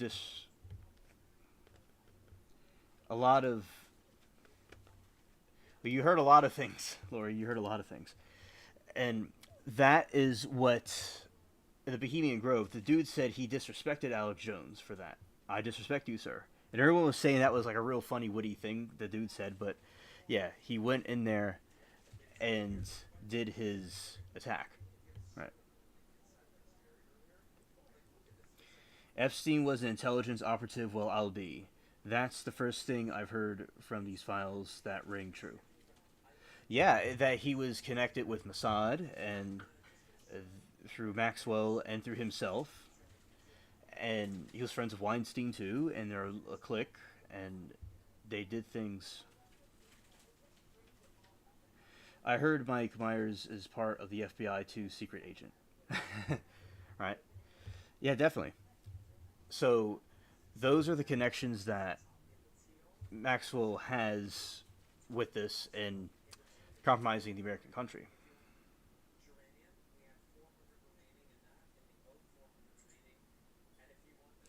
I'm worried about Chris Tucker. He's in all these pics, but in regular poses. And it doesn't mean, Mermaid, that somebody did something wrong. And they were known for blackmailing people. So it doesn't... It's possible, but it is... that there could be something wrong, but not necessarily. But yeah, definitely is something to be concerned about. Right? The Bohemian Grove is the 2,700 Arc private campground in Monte Rio, California, owned by the San Francisco-based Bohemian Club. Founded in 1872, it is famous for the exclusive all-male membership and is secretive annual 2-week summer retreat attended some of the world's most powerful men.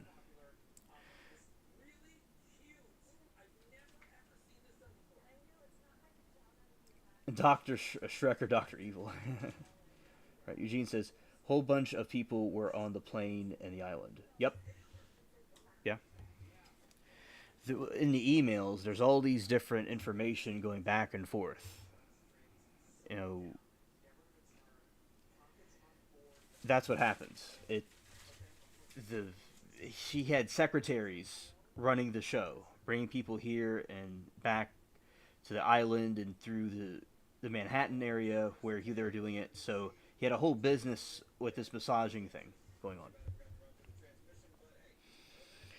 Founded in 1972, it is famous for exclusive all-male membership and secretive annual 2-week summer retreat attended by some of the world's most powerful men.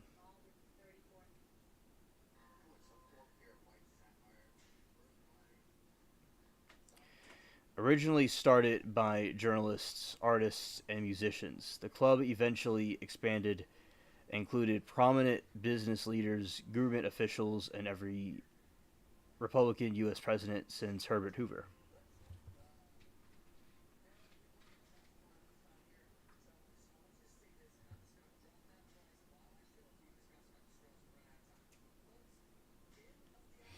Motto: weaving spiders come not here.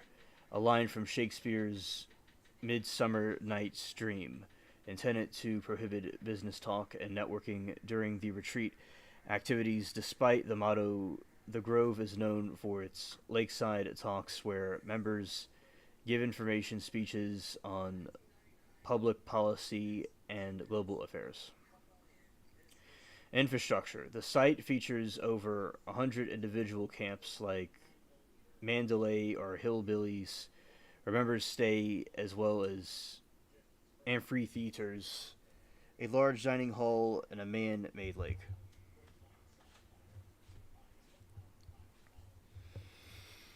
Noble traditions and rituals. Rome is characterized by theoretical and ritualistic events that have fueled public courtesy. Summation of care. This opening ceremony involves theoretical production where a human-sized effigy of dull care, representing worldly woes, is burned to the base of a 40-foot concrete owl statue to symbolize the start of the retreat's freedom. The Owl's Shrine. A massive moss-covered owl statue serves as the backdrop of the dissemination of care. For decades, the voice of the owl was provided by the recording of the legendary news anchor, club member Walter Cronkite. Grove Play. A large-scale musical theater production written and performed by the club during the final weeks.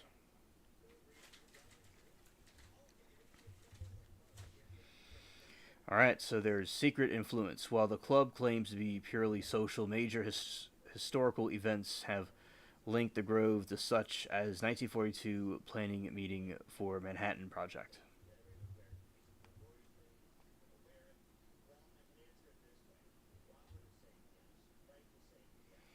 Infiltration. Various individuals have attempted to leak details.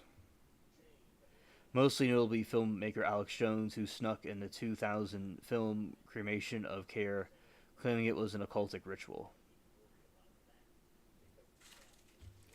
Criticism activities. Often protests outside the gates highlight issues of economic inequality, exclusion of women. Recent reports have scrutinized the profile gestures of the Supreme Court Justice Clarence Thomas.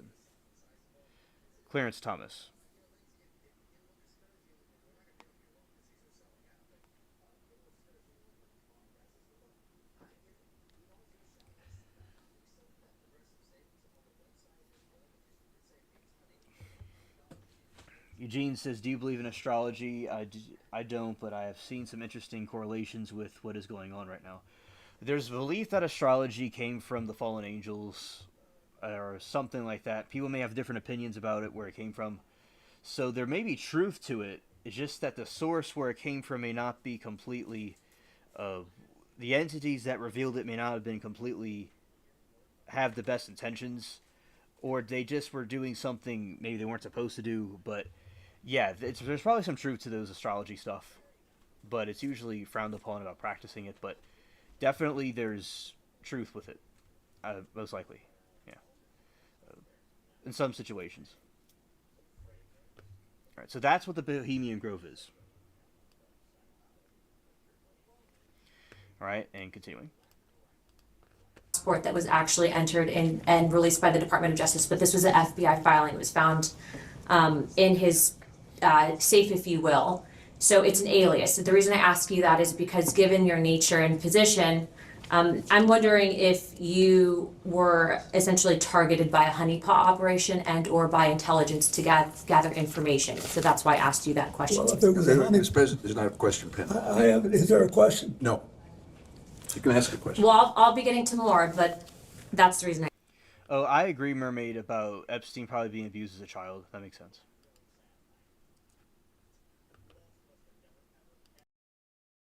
ask that. Okay, my next question for you is, have you ever had contact with an individual by the name of Shantae Davies? I believe Shantae was, that's a distinctive name, and so I think that was the name of one of his flight attendants. Okay. She's been described on being on a 2002 Africa trip and providing massages. Was she or any other young female on that trip underage at that time? Not that I'm aware of. Okay. Did you ever receive a massage or have physical contact from her or anyone else on that trip? You've seen the pictures. There was one time when I was sitting up and I got a back rub, a neck rub. Okay. And I think Shantae did it, but I'm not sure. Okay. Did you ever visit Epstein's Little St. James Island? No. We have Virginia Guffrey, who has testified seeing you on the island with 2 young girls. Did this occur at all? Okay. Why do you think she would have made that visit? Mermaid says, I'm a Christian and I don't believe in astrology since God... I don't disbelieve in astrology since God made everything, but I think the worldly astrology is more than likely incorrect to a point. Understood. And I think that it's best to trust in God and go by the Christian philosophies over that. And I just think that it was something revealed that it could have been revealed by some fallen angels that were trying to twist or distort something. But yeah, I would say, Mermaid, I agree with you that the Christian interpretation is the most accurate, but it doesn't necessarily mean that it's not true because God created all things. But it could be manipulated and used for something bad or good. Like, it depends on what the entity was trying to achieve. Lori says, I think astrology has been twisted from its original form and more recently commercialized, but we could say the same thing about the Christian Bible, redactions, misinterpretations, deletions, etc. Thank you, Lori, for your take on this. And yeah, and that's what I'm trying to say about astrology is that it's possible that it was twisted and warped into something else that it wasn't originally meant to be. And with the Bible, I mean, for instance, there's a lot of books that were taken out of the Bible that were supposed to be in there, but there's now more different Bibles that have everything compiled into one. And there's certainly people that have misinterpreted the Bible and throughout history and did things that were not right. So, yeah, definitely humans are known for making errors. And I do think there are evil spirits that influence people, regardless of faith. But I think at the end of the day that God had the plan to put people in the right path, and people that may not be Christian also are not necessarily evil, and they could be guided by righteous spirits too, because there's all kinds of different ways to the top of the mountain. So yeah, I think just like with Star Wars, they manipulate the crystal, the Sith manipulate the crystal for their own will, rather than just let the crystal be itself. So, right. And Mermaid said, yes, I love signs and stars, but Bible warns against signs and wonders and witchcraft, but that's also science and is wonderful. Yeah, I do think that it depends on the intentions of the person that is using it, because a lot of times the ancient Israelites were using, in the time of Baal, they were trying to use these dark crafts for nefarious purposes because the spirits associated with them were not good. Or it was like something feral that you couldn't really completely trust. And keeping with the God of Abraham was the best way. Right. And it does warn about signs and wonders, indeed. And yeah, because it just, for people that do practice signs and wonders, it just, to not practice anything that is of an evil nature and to do things of a righteous path, I think would be the best thing to do. And hello, Aaron. It is great to see you. Welcome to the stream. And Aaron, good evening. And so, yeah, I think that across the board there are different, Christianity can have things in it where people misinterpret stuff and vice versa in the different faiths.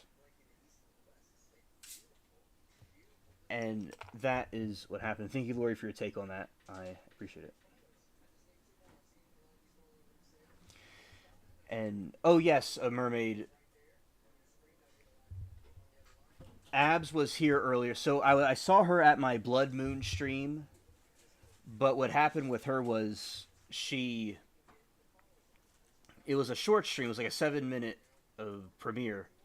So then something up? All right. And then Abs came and she told me about what was going on with her. And then we had another live stream that happened. So I could talk to her, and she was about an hour or so, and she finally got here, and then we started talking and hanging out. So, yeah, she can't go to the late night. She can't go to the late live streams, so I have to do some earlier ones to talk to her. Yeah, so she's hanging in there. Lori says, I have ancestors who were natural healers, very good people. That's awesome. Called witches and burned for their natural gifts, so I have a different take on things, but there are lots of experiences behind me too. Well, thank you, Lori, for your take on that, and I don't think all of them were bad. Because I do think that there's many ways to top of the mountain. It depends, because Jesus said, people by their fruits. And I do believe that God gives all people and civilizations different gifts. So the main thing is that people using witchcraft for something evil or wicked, like voodoo and some dark arts. And so I believe people that are righteous and have a good standing, that is good for them to practice. And of course, I believe, like Murray and I believe that we believe in Christ as the complete fulfillment for all humanity. But yes, as long as people are not practicing anything wicked, that is something that I think is positive over something negative, like satanic stuff. But we could all agree that the satanic worship of Baal and sacrificing of children is wrong. And a lot of times, Lori, they want to put your people with, not the Christians, but these elites and stuff in the media want to put your people with the witchcraft people that are doing the dark stuff, right? So there's a way to separate the wheat from the chaff, right? So we could all agree mutually that this actions are evil that these occultists are doing. And I think that is something we all want to see defeated. And by the way, Aaron, I hope that you're having a good evening, and hope you had a good day with your homeschooling and baking, and right. And we did see abs earlier. Okay. And now we'll continue.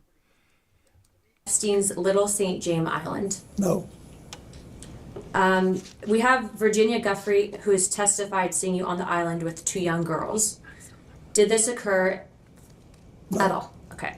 Why do you think she would have made that claim? Objection, speculation. He can't possibly.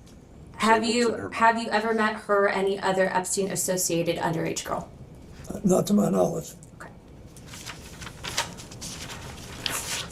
In Epstein's 2016 deposition unsealed in the DOJ files, he refused to answer if you were accompanied by 2 young women who were approximately 18 years old on the island. Were any such women potentially underage with you? I know you've stated that you were not there, but did you have any interaction with the said Objection to individuals? the foundation of the question. He's already stated he was not on the island. You're now asking about a claim of the Fifth Amendment by Jeffrey Epstein. Okay. Would the staff be able? Go ahead. If the witness doesn't know, the witness is welcome to say he doesn't know. No, but he actually answered the question. Yeah, he when answered she the asked question, that but he wasn't on the island, I'm so not then she was instructing asked. him to. Okay. Do you know an individual by the name of Sarah Ransom? I don't believe so. Okay. There have obviously been claims made about you, and I do not believe that these claims are credible. The reason I am asking you specifically about that name is because that individual stated that you were in sex tapes, okay? It was unfounded and it was discredited. But given the politicization of this entire investigation, do you believe that it would be appropriate of members of this committee to bring in witnesses, whether it is about you or another president, that have unfounded allegations regarding sexual claims of misconduct? That's not a decision for me to make. As a recommendation in regards to avoiding trafficking, et cetera, and bringing justice for the victims, would you make that recommendation to this committee?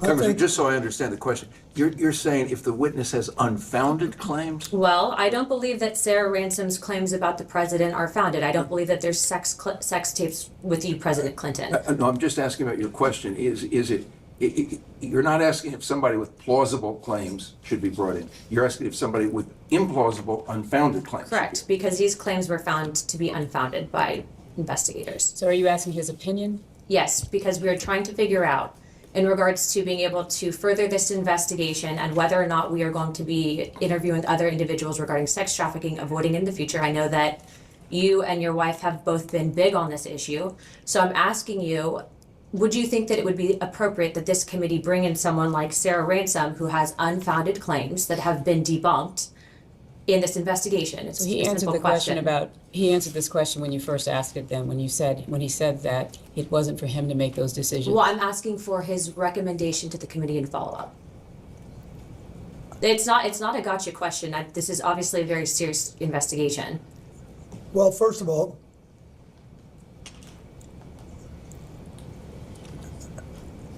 I recommend that you have on your staff a prosecutor who's had a lot of experience in this, dealing with these cases. Normally, it's not a good idea to bring in a witness that you know is lying. Okay, thank you for that. My last questions.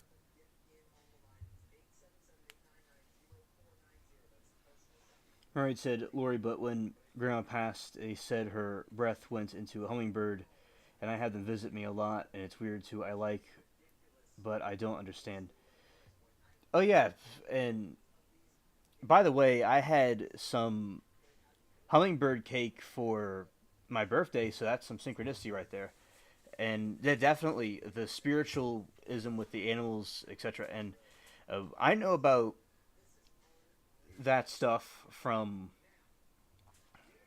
learning about from when I was little. There's these different, the way they thought about spirits and animals. I remember the Native Americans, there's the Thunderbirds that are able to, yeah, it's kind of eerie, that transmit information. I'm talking about it like it's a computer program, but anyway, that give psychic abilities to people to have visions. And it's passed down through different generations. And yes, I could see the hummingbirds as being that, because remember the hummingbirds I had when the sunflowers grow, there's hummingbirds go and drink the nectar at night, and yeah, you could sense it, definitely, Mermaid. There's something spiritual about them. And I do think it's important to be in tune with nature, and people be in tune with the earth and stuff. I think that's very important, because God made the earth, and for those that appreciate the earth, I agree with them, and that is good that they also like the earth in their own way and their own connection with it. There is different civilizations and islands and places that didn't know about God, and I believe that God found them in his own ways for the people at that time. Like, I believe that there's prophets sent to people all over the place, just like how all places talk about a great flood. So I do think that they all lead to the same thing. There's different streams that led to different places. Right.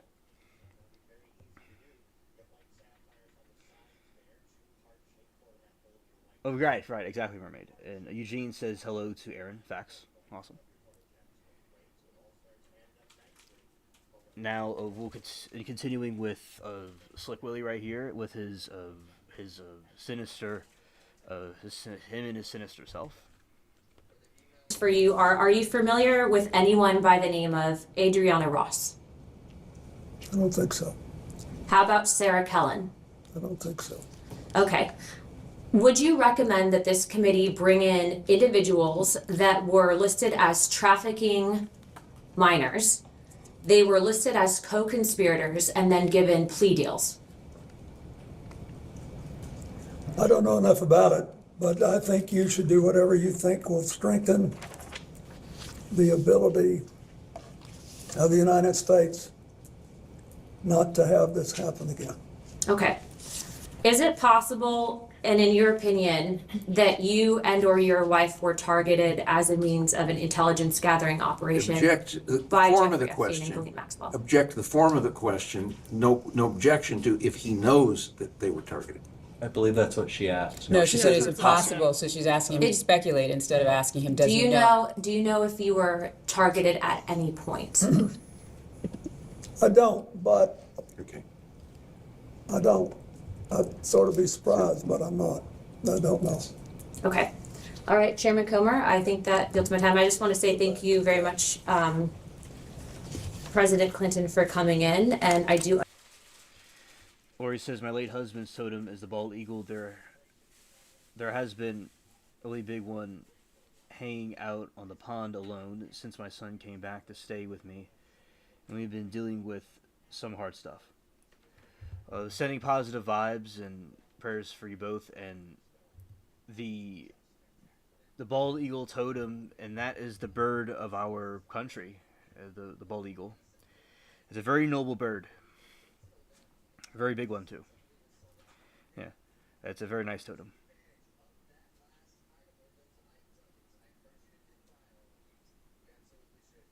Yes, exactly. And people say that the spiritual things are coincidences, but I do believe there's truth to it. Like Pocahontas, that movie from Disney, really does talk about nature and this spiritual connection with it.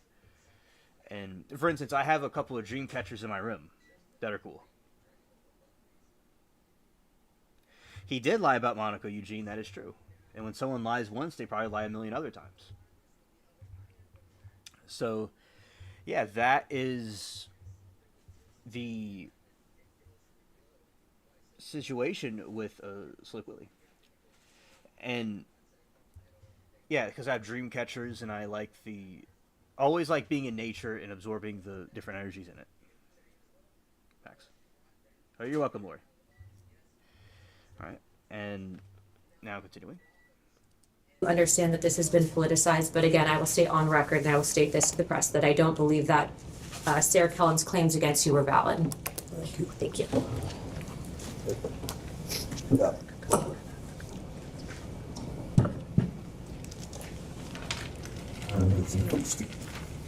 Mr. President, before we left off, I asked you to characterize your relationship with Mr. Epstein. I asked you if you considered him to be a friend. You said you did not. Is that right?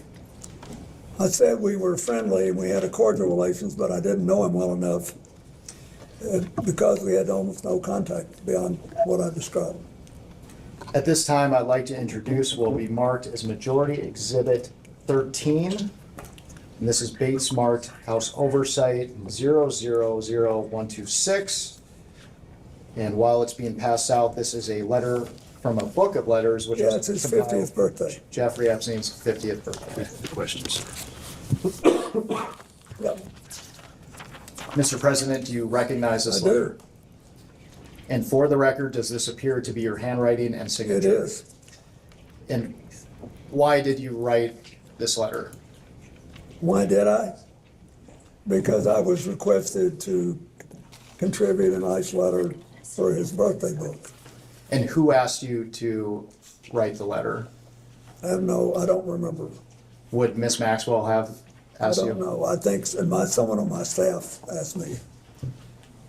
Now, there's a word that our committee has not been able to identify, and in our defense, the Wall Street Journal has not been able to identify. Imagine being on his staff. Can you please read the letter for the record? Yes. It's reassuring, isn't it, to have lasted so long across all the years of learning and knowing, adventures and errors, and still to have your childlike curiosity, the drive to make a difference, and the solace of friends. Not a bad letter. And because we haven't been able to identify that word until now, what did you Which mean? word was it that you could not? Solace, you couldn't? No, errors. Errors. What did I mean? Anybody who's lived 50 years and done anything has made mistakes as well as progress and done things. But for the record, you weren't referring to errors in judgment that Mr. Epstein had related to his inappropriate activities involving you? Absolutely not. I knew nothing about that.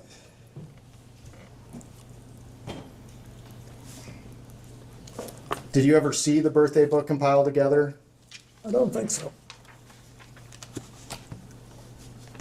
And you mentioned previously you were friendly with Mr. Epstein. Did you typically send birthday wishes to individuals that you didn't consider to be friends, though? No, I send out literally hundreds and hundreds of birthday letters every year to people that have been my friends.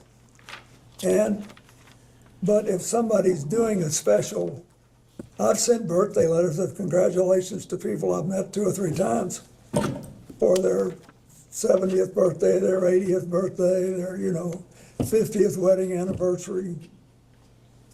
I do it. And I told you, I thought Epstein was interesting and curious. So I wrote a letter that I thought reflected that. Can you elaborate on what made him interesting and curious? No more than I've already said. At this time, I'd like to introduce what will be marked as Majority Exhibit 14. And while it's being handed out, this is an article published by the New York Times on August 5th, 2025, entitled "A Look Inside Epstein's Manhattan Lair." And once you receive the article, I will just direct your attention to page 10. Where is that? No, they haven't brought it yet.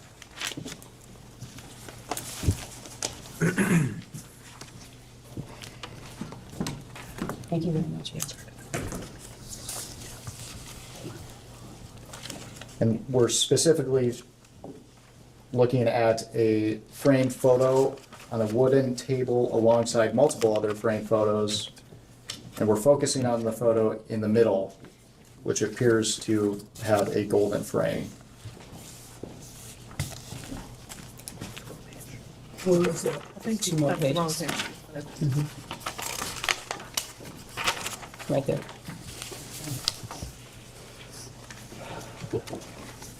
Not the page with the poke. Yeah, okay, that's it. Page 10, is that what we're on? Page 10. Mr. President, do you recognize yourself in this photo? I do. And it appears that the man on the right of the photo is Jeffrey Epstein, is that correct? I think so. Have you seen this photograph before today? Only in this picture. And for the record, what is happening in this photo? He's smiling at me, looks like he's talking to me. This is one of the friendly interactions that you were describing earlier? Yes. And can you describe the circumstances surrounding this photo? Are you asking him if he recalls the? I do not. I have no idea. I see Richard Branson in the back and Okay. other people. But I don't remember anything about it. And you appear to be comfortable with Mr. Epstein in this photo. Would you disagree with So that characterization? You're creating a characterization. He's already responded to your question about the picture. I'm comfortable with a lot of people. I'm comfortable here. I'm not happy, but I'm comfortable.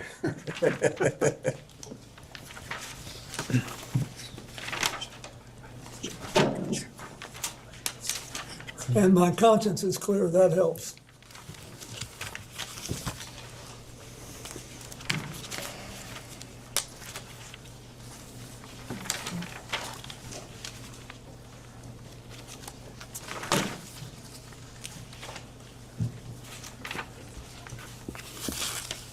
What's that? Let me see it.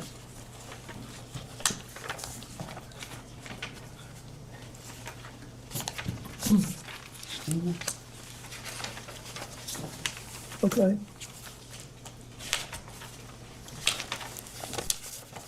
Mr. President, we have about 5 minutes remaining in the majority's first hour, so I just want to ask you some questions related to the crimes committed by Mr. Epstein and Ms. Maxwell. Did you ever witness Mr. Epstein sexually abuse or assault young women or girls? No, Did you ever witness Mr. Epstein receive massages from young women or girls? not that I recall. Did Mr. Epstein ever discuss sexual acts of any kind with you? No,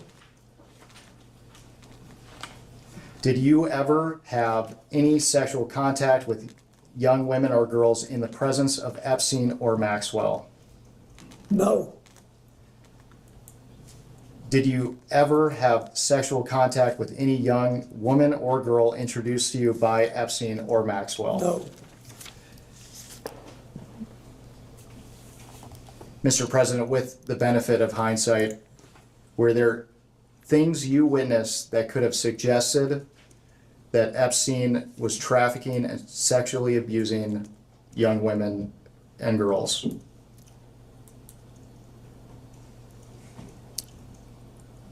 I do not believe so.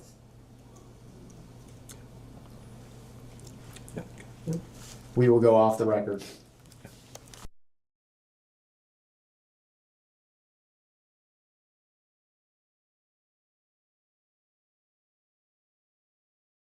We can go back on the record. Mr. President, good morning. Good morning. My name is, and I'll be doing most of the questioning for the minority today. First, I want to thank you for your long and distinguished service to this country. I also want to thank you for your time today. We appreciate it. Before we get to questions, I'd like to take a few minutes and highlight some context that we think is relevant for today's conversation. President Trump had a long-standing personal relationship with Jeffrey Epstein. That is not a secret, it is well documented, and I think the public and everyone in Congress understands that at this point. President Trump does not like talking about his long-standing personal relationship with Jeffrey Epstein. I think we've all seen that as well. On November 12th of last year, Oversight Committee Democrats released emails that were obtained from the estate of Jeffrey Epstein. In one email from 2011, Epstein said to Ghislaine Maxwell that President Trump was, quote, that dog that hasn't barked, and that an unnamed victim, quote, spent hours at my house with him. In another email from 2019, Epstein wrote that, quote, of course he, referring to President Trump, knew about the girls as he asked Ghislaine to stop. I'd like to enter as Minority Exhibit A, Oversight Democrats press release from November 12th, 2025, titled House Oversight Committee Releases Jeffrey Epstein Email Correspondence Raising Questions About White House Cover-Up of Epstein Files. And that includes both the emails that I just mentioned. There was a fair amount of public attention on those emails, and 2 days later, President Trump asked the Department of Justice to investigate Epstein's relationships with yourself, Larry Summers, Reid Hoffman, and J.P. Morgan Chase. You are, of course, a former Democratic president of the United States. Notably, President Trump did not include any Republicans in his demands. Later that day, Attorney General Pam Bondi posted on social media that the U.S. Attorney for the Southern District of New York would comply with President Trump's directive and take the lead on the investigation. I would like to enter as Minority Exhibit B, Attorney General Bondi's post on X, which also includes President Trump's post on Truth Social.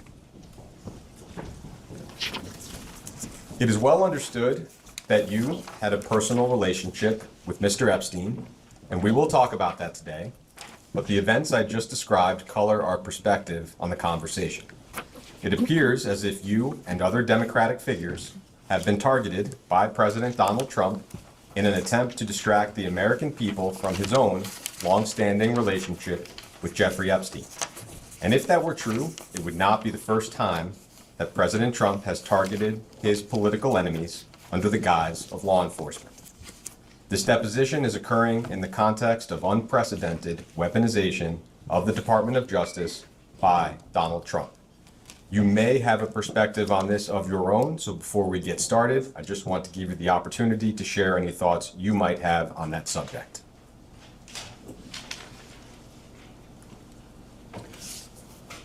I think I'll let you ask me some questions, and then maybe at the end I'll say something. That sounds fine. Thank you. I'd like to start our conversation with a few foundational questions so we can just set the record straight from the very beginning. With respect to your relationship with Mr. Epstein, did you ever, at any point during your interactions with Jeffrey Epstein, know about the sexual abuse that he was committing against minors and young women? No. Have you ever engaged in sexual activity with a person introduced to you by Jeffrey Epstein? No. With respect to your relationship with Ms. Ghislaine Maxwell, did you ever, at any point during your interactions with Ghislaine Maxwell, know about the sexual abuse that she committed and facilitated against minors and young women? No. Have you ever engaged in sexual activity with a person introduced to you by Ghislaine Maxwell? No. Have you ever, at any point, visited Jeffrey Epstein's former estate on Little St. James Island in the U.S. Virgin Islands? No. In February of last year, Attorney General Pam Bondi said on Fox News that you traveled on Mr. Epstein's plane, quote, because it supposedly had a bed in there where Jeffrey Epstein had young girls. I will ask you, did you fly on Mr. Epstein's plane because it had a bed where Jeffrey Epstein had young girls? No. Are there any other accusations that have been made against you with respect to Mr. Epstein that you'd like to address before we get started with some chronological questions? Well, I think you pretty well covered it. Thank you. Thank you. I will ask a series of chronological questions. I'd like to try to create one clear chronological record. Some of that might be repetitive from what you've already talked about. I will try to keep that to a minimum. All of these questions are from a long time ago. If you don't recall anything about what I'm asking, just let me know. Starting with events before and during your presidency, the earliest known link that we're aware of between yourself and Mr. Epstein is that he made a pair of campaign contributions to you in 1992. There was a $1,000 contribution to your presidential election committee in January 1992, and another $1,000 in June to the Clinton-Gore General Election Compliance Fund. I imagine a lot of folks donated $1,000 to your campaign. Do you have any specific recollection or knowledge of those particular contributions? No, I think this is the first time I've ever known that. Thank you. That takes us into your time as president. You were elected in November of 1992 and inaugurated in January of 1993. Mr. Epstein visited the White House a number of times while you were in office. Our understanding is that Mr. Epstein visited the White House 17 times between 1993 and 1995. I am not going to walk you through each of those visits. I'm just going to break them into categories. I think first, with respect to the only Epstein visit where it is publicly known that you either met Mr. Epstein or had some interaction, was the White House Historical Association reception that you mentioned earlier. I know there's a photograph that you mentioned of yourself and Mr. Epstein meeting. Am I right that you have no specific recollection of meeting Mr. Epstein or Ms. Maxwell at that event? I don't. With respect to the other 16 times that Mr. Epstein came and went, and that spanned 1993 to 1995, am I right that you have no specific recollection of meeting Mr. Epstein any of those times? No, I don't think I did, and I don't know who he saw.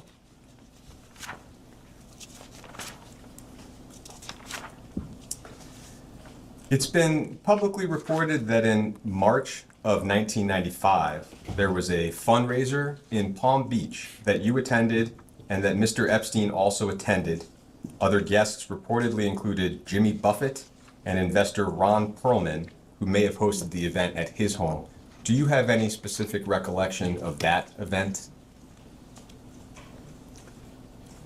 I remember going there in 1995. I have now seen the picture with Jeffrey Epstein and Jimmy Buffett.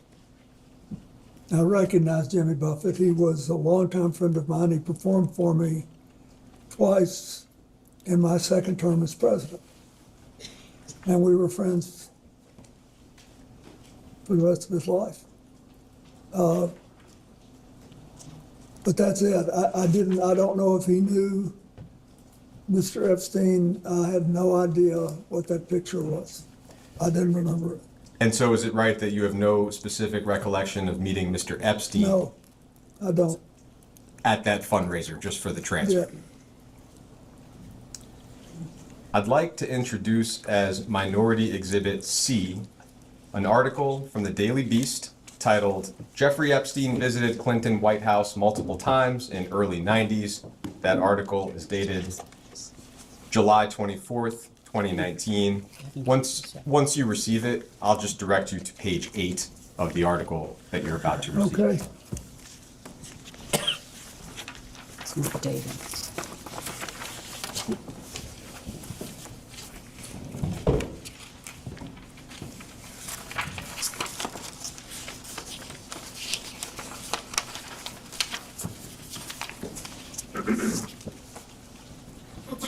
I'll give you a moment to look that note over, and then I'll read the relevant portion into the record. Page 8. Yeah. Okay.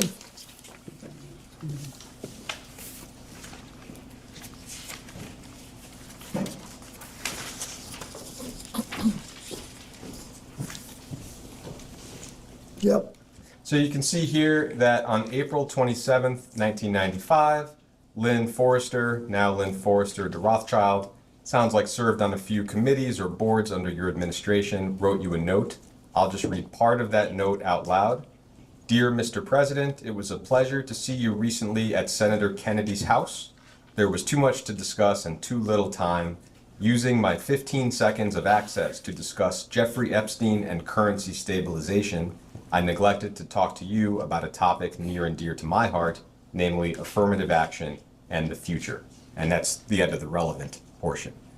I just wanted to ask whether you have any specific recollection of this note or of your conversation with Ms. Forrester. I don't.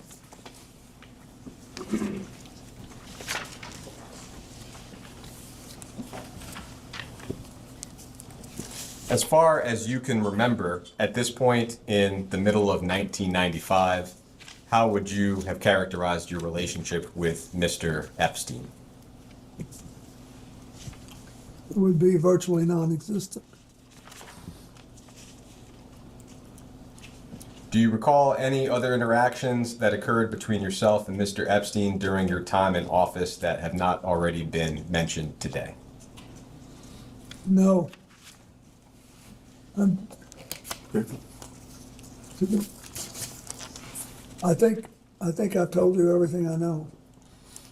In October of 1999, toward the end of your time in office, we know that Epstein contributed $20,000 to the First Lady's joint fundraising account. Would you have any memory or knowledge of that particular contribution? No, is that for a White House related thing? No, joint fundraising, he means the Senate. Oh, no, I didn't know that. Okay, I am going to move to the years after your presidency. We'll do this in chronological order as well. Your second term ended in January of 2001. In December of 2001, the New York Post reported that you and Miss Maxwell had dinner at a New York City restaurant called Nello's. Do you have any specific recollection of that dinner? No. How do I know? I didn't. Nor do I remember the article.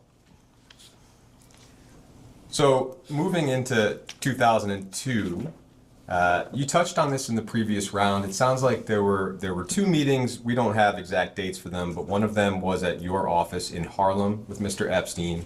The other was at Mr. Epstein's home in New York City. Could you just repeat for us, what do you recall about each meeting, maybe starting with your office in Harlem?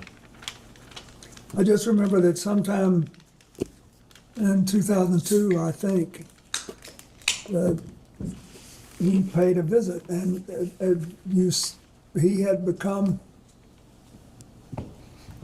I think it was either after or just before we started the flights. But he obviously was going to be a serious supporter of the foundation, and I think he paid a visit. I was flattered he wanted to see my office. I liked it. And then the meeting at his home in New York City, did I hear you say in the previous hour that Mr. Epstein was not actually there? I said that when I wrote my book and talked about it, and when I've talked about it in the past, I realized I talk as if he were there, and of course he was there. And I started trying to picture the nice man on the staff that showed me around. And now I'm just being honest, I don't remember whether he was there or not. He could have been there, but I don't remember. As far as you can recall, would the purpose of that meeting also have been related to Mr. Epstein's support of your work through his plane, for example? Yeah, the reason we went by, regardless of who was there, was that my staff we finished an event in New York City that at a place, and Lord knows how many I've done since then, I don't remember what it was for, but it was in New York City. And my staff aide said, we're only a couple blocks from Epstein's house. It's a converted elementary school. He's very proud of it. And I think, it'd be a nice thing to do since it's early. You could just go by and take a look at it. So that's what we did.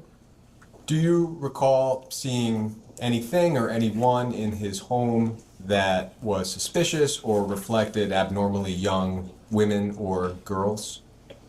No, the only people I saw there that night were staff.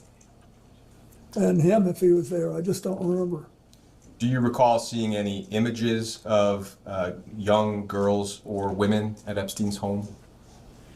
No. So, moving to some of the travel on Mr. Epstein's plane, and we have specific dates for a lot of that. I'd like to move through that chronology of known trips, just one at a time in order. To begin, flight logs indicate that on February 9th of 2002, and we'll give you the logs, you flew on Mr. Epstein's plane from Miami to Westchester County, New York, with Epstein, Maxwell, and some others. And you mentioned this flight in the previous round as well. I will introduce that flight log as Minority Exhibit D. And we'll give you a moment to receive that and take a look at it.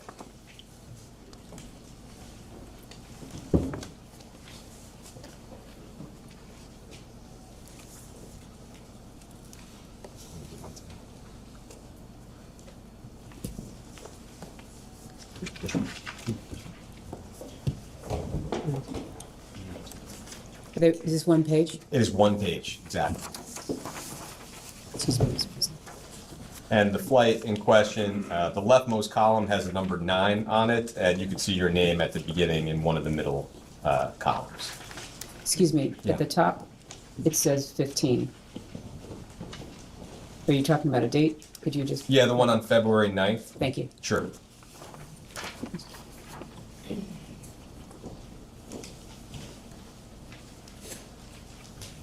This one. Yeah, I do see it. Great. Oh, exactly. That is very true, Moki. In Epstein's mansions and his houses, there is naked women paintings and statues everywhere. All over the place. That's true. Very bizarre ones, and he also had some African decorations and global decorations. So, and besides all that, he did have the naked women ones too. Yeah. Yeah. See, Eugene, he just doesn't remember. He has amnesia. See, Moki and I will see this in trials all the time. The people they don't recall. The famous line is they say they don't recall, and usually means that they're hiding something.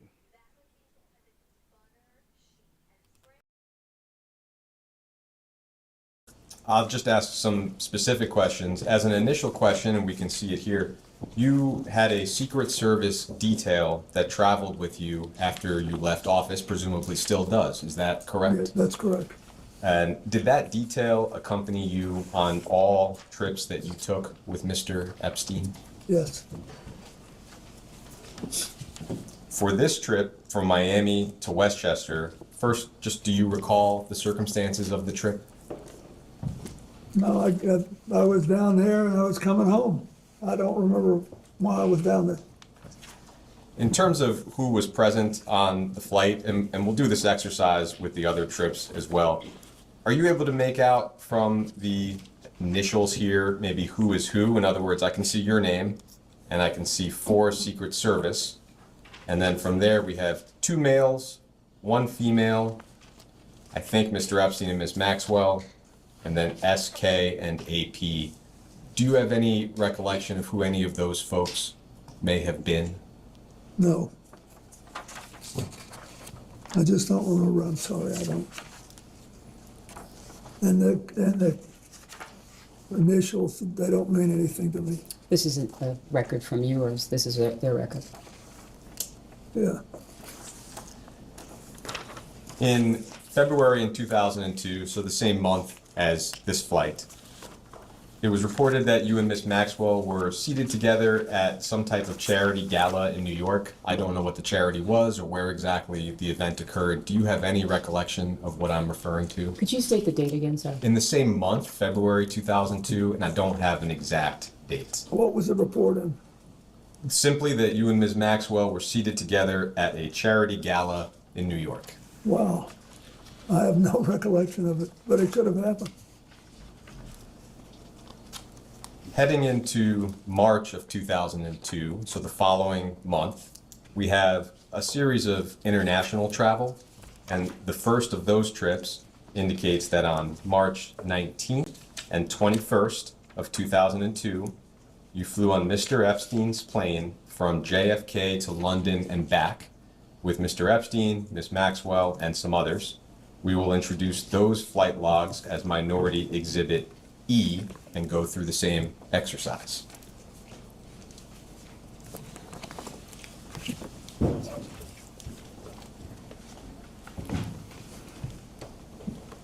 Thank you.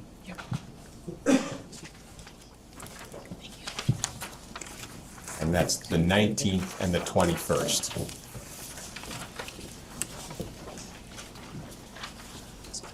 The 19th and the 21st? Yes. Down toward the bottom of the page. Oh, hold on, I'm scribbling.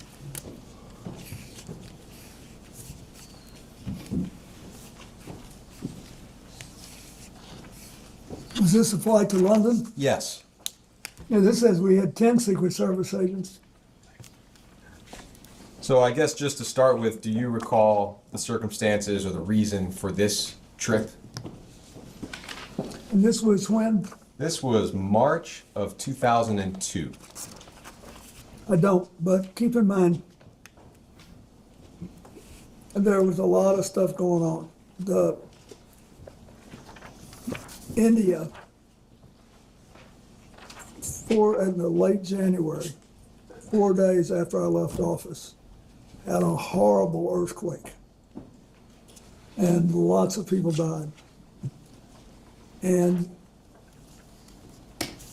I called the Prime Minister of India, Mr. Vajpayee, who belongs to the current leader's party, but was much less uber nationalist. And I asked him if I could help. And he said, yes. He said, I have the money and organization to fix the big cities, but not the smaller towns. And we need schools, we need hospitals, we need all this stuff rebuilt. Will you help? So that's the first thing I undertook to do, even before the AIDS thing, after I left the White House. So I was there. So by March of 2002, the next year, we were still working on that, and then the South Asian tsunami hit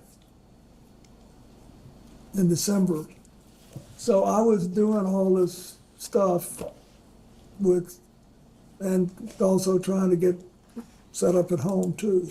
So that's why it sounds unusual for me to have 10 Secret Service agents, but I must have been going to several stops. And is it the same for you when you look at some of these names? I can make out the name Naomi Campbell. Do you have any recollection of Naomi Campbell being on this flight? Naomi, when we went to Europe once, I think she went on one, but she was a friend of Doug's, and that's what I remember. Let me see. Yep. And Jeffrey Ghislaine. I don't know who the other people are. Looks like Doug Band is listed there, and that... Yeah, he's there, but SK, I don't know who that is. Okay, great. Thank you.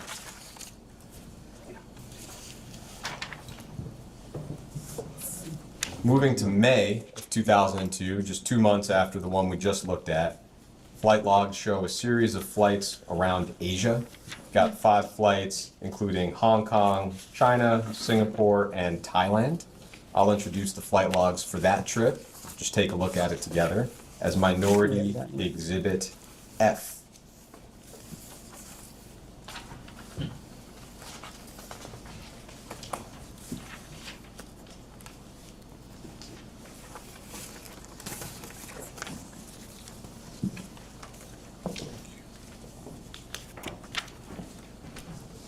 You still need it, right? We do need it. Thank you.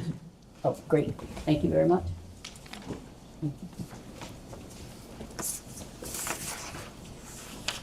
You said So what? those are from the 22nd to the 25th. Let me just highlight that for a second. 22nd. And you're saying each one till the 25th? Yeah, so the first one lists the former president, and then 4 in a row after that lists same as above. So it's the same group of folks for about 5 flights Yep. there. So, same question, this trip to Asia, do you have a recollection of the circumstances, how the trip came about? Yeah, that was 2002, right? Yes. So we, and when was the tsunami? Was it at the end of 2002 or the end of 2001? That I'm not sure of.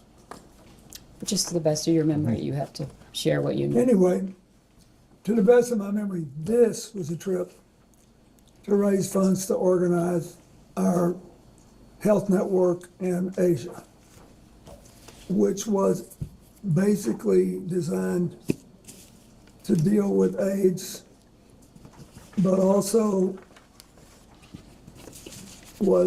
I was heavily involved in the reconstruction of India after the earthquake there. And was asked to do it by the Prime Minister and later by the UN. So I was involved with that. And do you have any recollection of who these individuals on the flight were? For example, there are a few female names. I think one is Janice, one is Jessica. When you look at the log, do you have any recollection of who's who? No. She may have been a flight attendant, I don't know. Do you have any recollection of the flights themselves?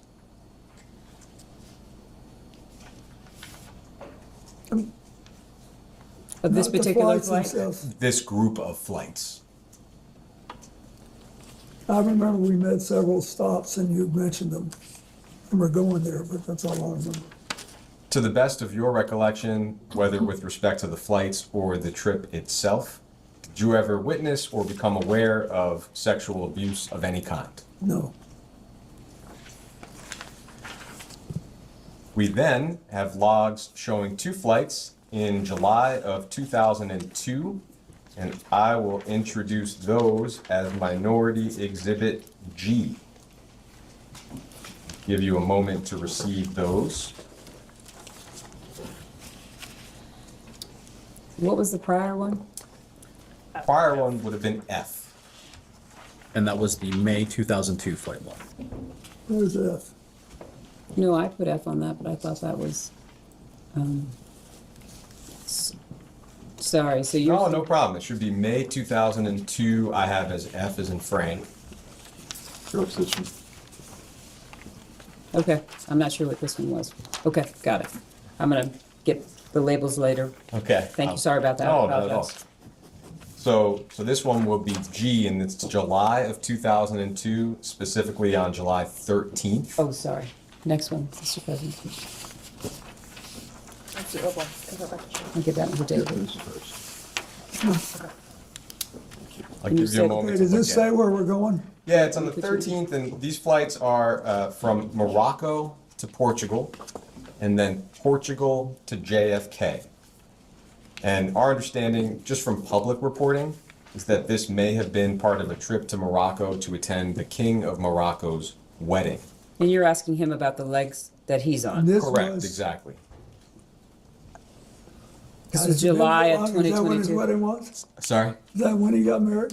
It may have been. I think that's my July. question for you, is whether you recall that this trip. Well, I recall going to his wedding. Okay. Do you recall approximately when that wedding would have been?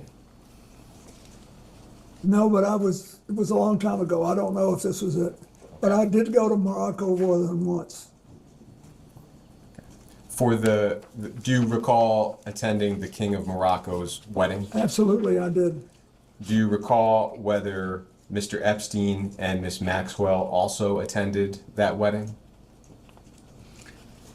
I don't. I remember, I think Chelsea went with me. And I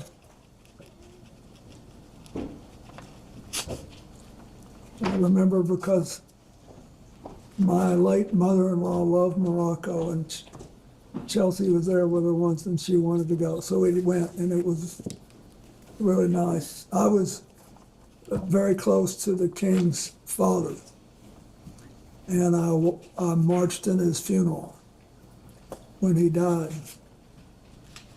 And so they had this wedding, and we were invited, and I very much wanted to go. Hillary was working and didn't go. Chelsea did, and I think Huma was with us too. I think. There's been some reporting that you may have invited Mr. Epstein and Miss Maxwell to the king's wedding. It sounds like, but please you tell me, do you have any specific recollection of that? I don't remember. Do you have any specific recollection of these two flights, which may or may not have been part of the king's wedding? They're from Morocco to Portugal and Portugal to JFK. Mr. Epstein and Miss Maxwell were on the flights as well as yourself. When I was coming home. He's just asking you about these two legs, and he's asking you, do you have any recollection of these two legs of the flight? No, I remember the wedding very well and all the stuff that happened. That's all. I don't remember the coming or the going. Thank you. In September of that year, we have the trip that I think a lot of folks are aware of. This is a trip to Africa in September of 2002. The trip started at JFK, ended in London, stopped in Ghana, Nigeria, Rwanda, Mozambique, and South Africa. Some high-profile figures were on board, including actor Kevin Spacey and comedian Chris Tucker, as well as Mr. Epstein and Miss Maxwell. I will introduce those flight logs as Minority Exhibit H. And I'll give you a moment to receive them. Thank you.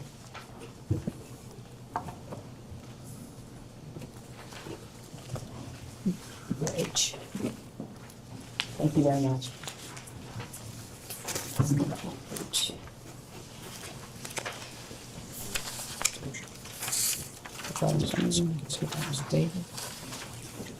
So this is a two-sided document, and the flights are the bottom half of the first page and one flight at the top of the second page. Starting at the 21st? Yes. Sure. Okay. Starting there. I'll just ask you generally, before we look at the log specifically, what is your recollection of how this trip to Africa came about? Well, this is where most of our work was going to be done. And what month is this? This is, I believe, September of 2002. So, and the countries we were going to represent places where we had operations. Like Mozambique, for example, had a big AIDS problem, and we were trying to help. And there was, so that's what I know. We, in South Africa, we spent quite a bit of time because I wanted to go see Mandela. He was still in good shape then. And we did things together. And then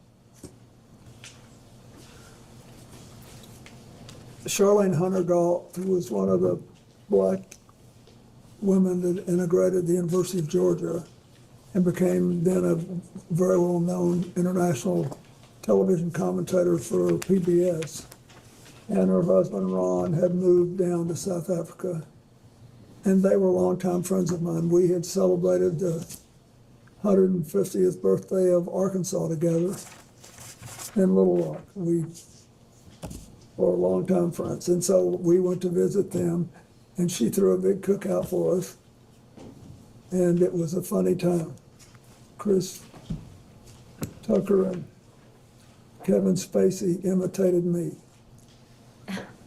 So a lot of these names on the logs are hard to make out. Do you have any specific recollection of who was on board those flights? He's not asking you to review and try and see if you can read their names. He's asking you what your No. recollection is. It says Shante Davis was, and she worked for Jeffrey. And I think it was discussed in the previous round, but that well-known photograph of yourself and Miss Davies, what is your recollection of the extent of your interactions with Miss Davies on that trip Where were we? in Africa? No, where was the photograph? I think it was at the airport Oh, on the way to. that's it. I mean, we had a good relationship, but it was entirely proper. I never had any personal contact with her, if that's what you imply. And am I right that while on that trip, whether the trip or the flights, did you ever witness or become aware of sexual abuse of any kind? I did not. Thank you. Thank you, Mr. President, thank you. We have a series of questions from some of the members in the minority, and so I'll be calling them up as we go through. And thank you, just want to again thank you for being here and answering all the questions.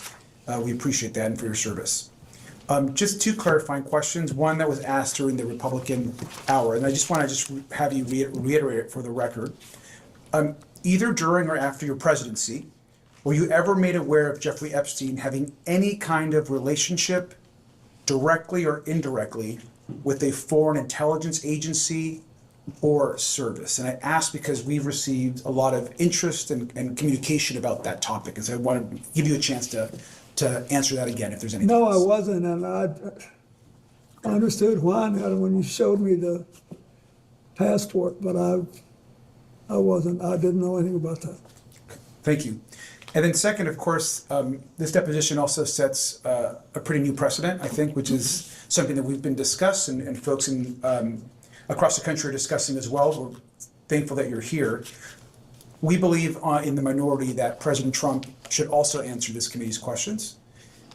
He's someone that is mentioned almost more than any other person beside Ghislaine Maxwell in the Epstein documents.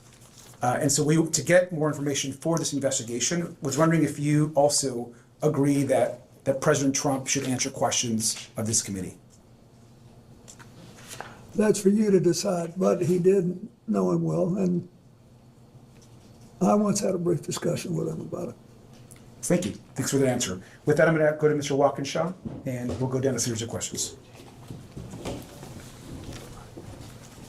I hate this, but because I don't believe I should inject anything. But I do not want to leave the impression,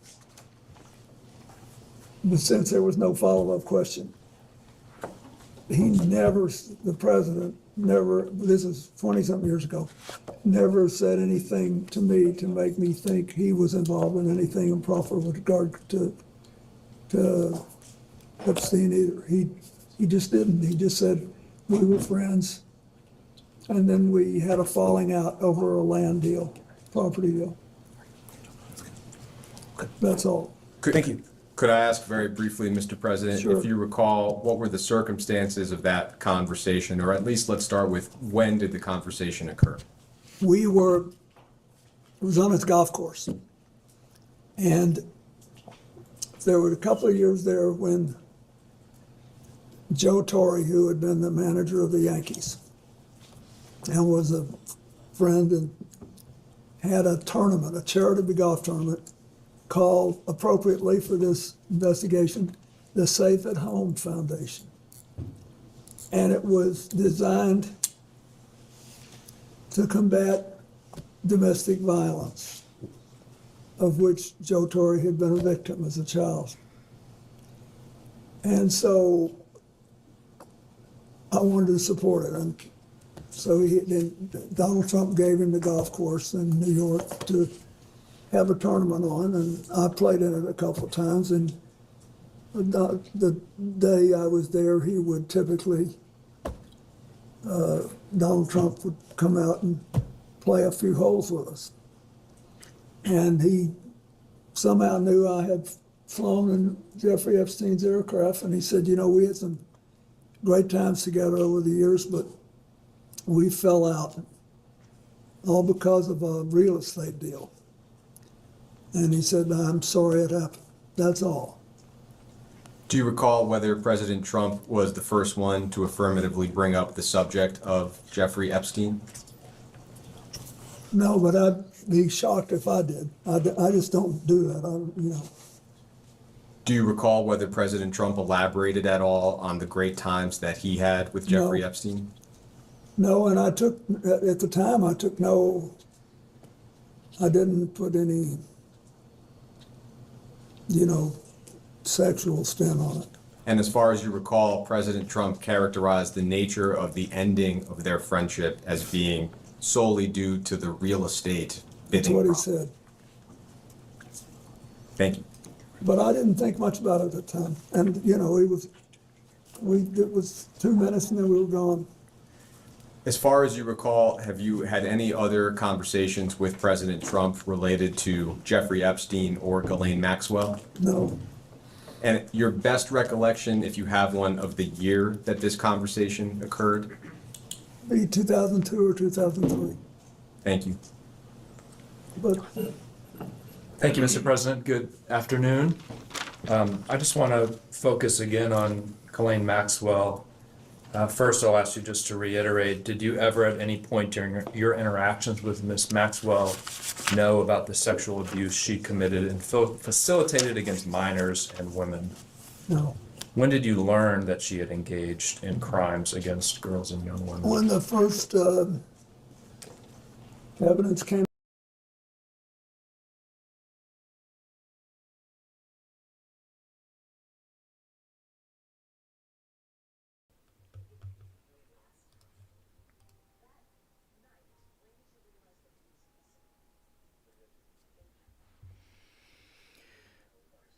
In September 2002, both actors traveled with former President Bill Clinton to Ghana, Nigeria, Rwanda, and Mozambique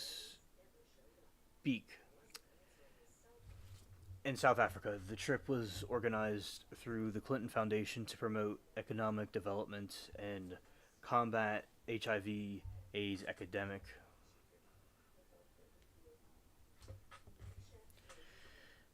The plan. The group traveled on customized Boeing 727 owned by the late financier Jeffrey Epstein. In 25 and 26, the DOJ released trove documents and photographs from the investigation. The files include images of Chris Tucker posing with Maxwell and Bill Clinton. Kevin Spacey is also pictured in the files, including an image of him in what appears to be a meeting room with Clinton. Both actors' names and contact details are found in Epstein's black book or personal contact records. Spacey, he stated while he met Epstein on the single 2002 trip, he never saw him again and never visited Epstein's private island. Following the recent file release, he posted on X, formerly known as Twitter, calling its release of all files clear his name. Chris Tucker. Okay, thank you. Let's see.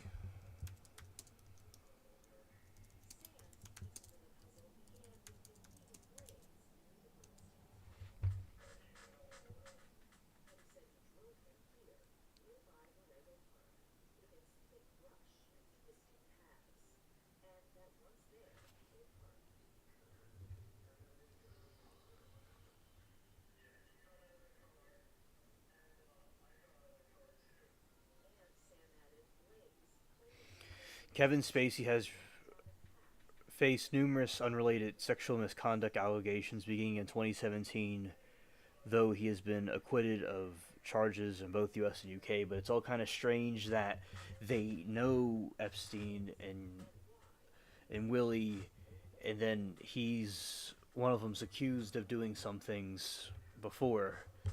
It is very odd, yes.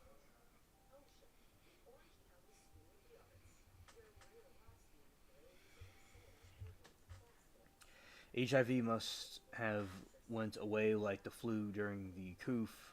You don't hear about it like you did in the 90s. I know it seems like these diseases come and go in seasons. It's like the seasonal illness trend. The disease trend is just it must be a disease shuffling. Yeah. Chris emphasized that 2002 trip was the only time he flew with Epstein, that he had no knowledge of the criminal activities at the time, and that several of these ties are once allegations became public. But yeah, so they were involved with Epstein, and I saw pictures of them in the Epstein files. Yeah, and it's very sus. There's a lot of people you wouldn't think they're involved are involved in these things. It's very sus. I don't know why they're always traveling with him for a charity. They're all doing the same thing, traveling with him for a charity event. That definitely is a big red flag.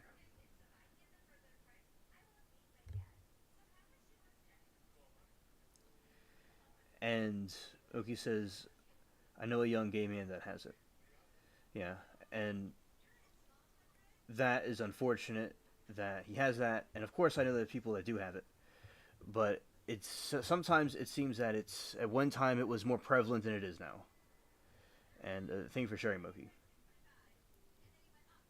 And yeah, I definitely think with these two individuals of most likely probably had some nefarious involvement, but it's very difficult to try to prove what the complete involvement was at the times.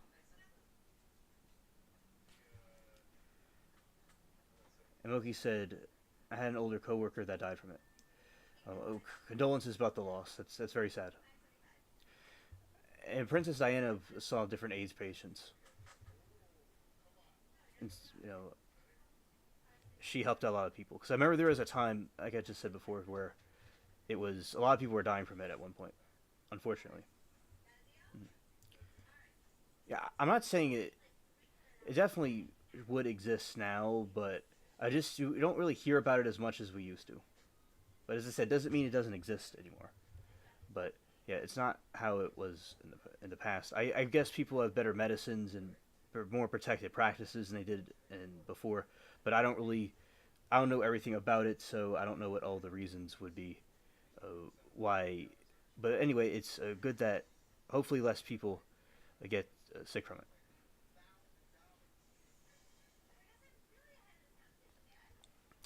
And thank you, Moki, for sharing. And we have, alright, so those two, which is very nice of Princess Diana to do that. And the thing is that people in the royal family were critical of Diana for doing that and being outgoing towards people that had it, which I appreciated. She would hug people, and people would think that's upset because a lot of times they would feel more entitled. But she wants to be like a common person, which was good. Yes, now they have good treatments for it, which I'm glad that they do. Now, let's see anything else I could see from this, and all right.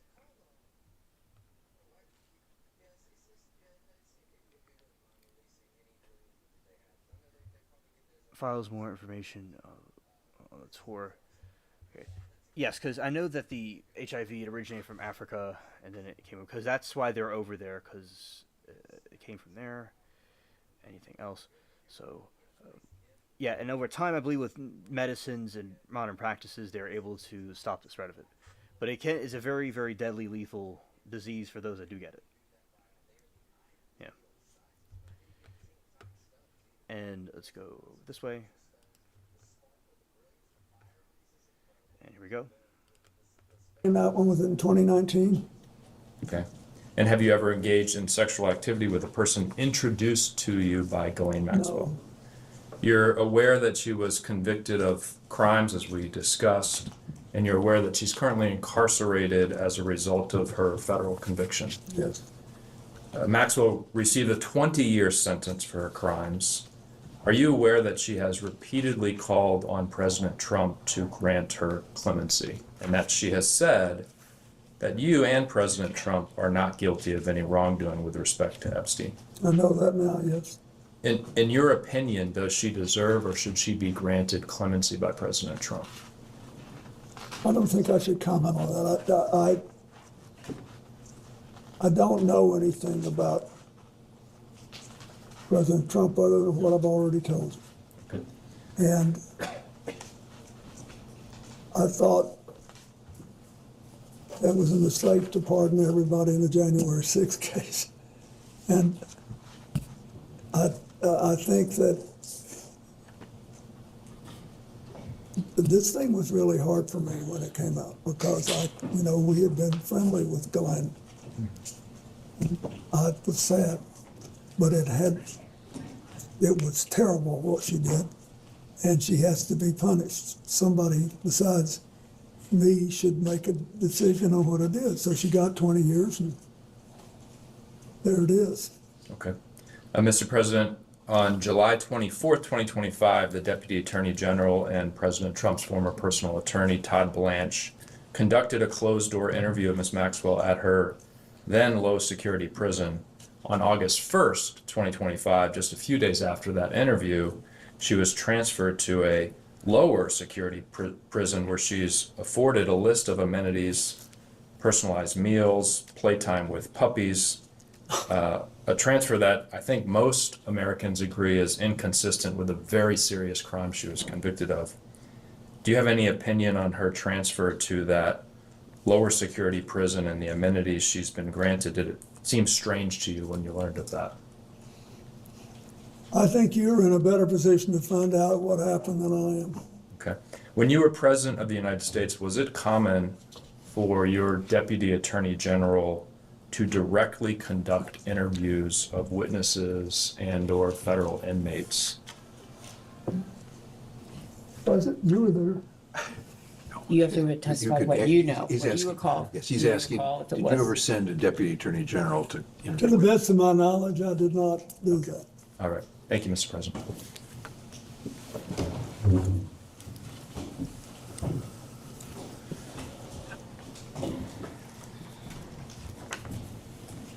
May I ask a question?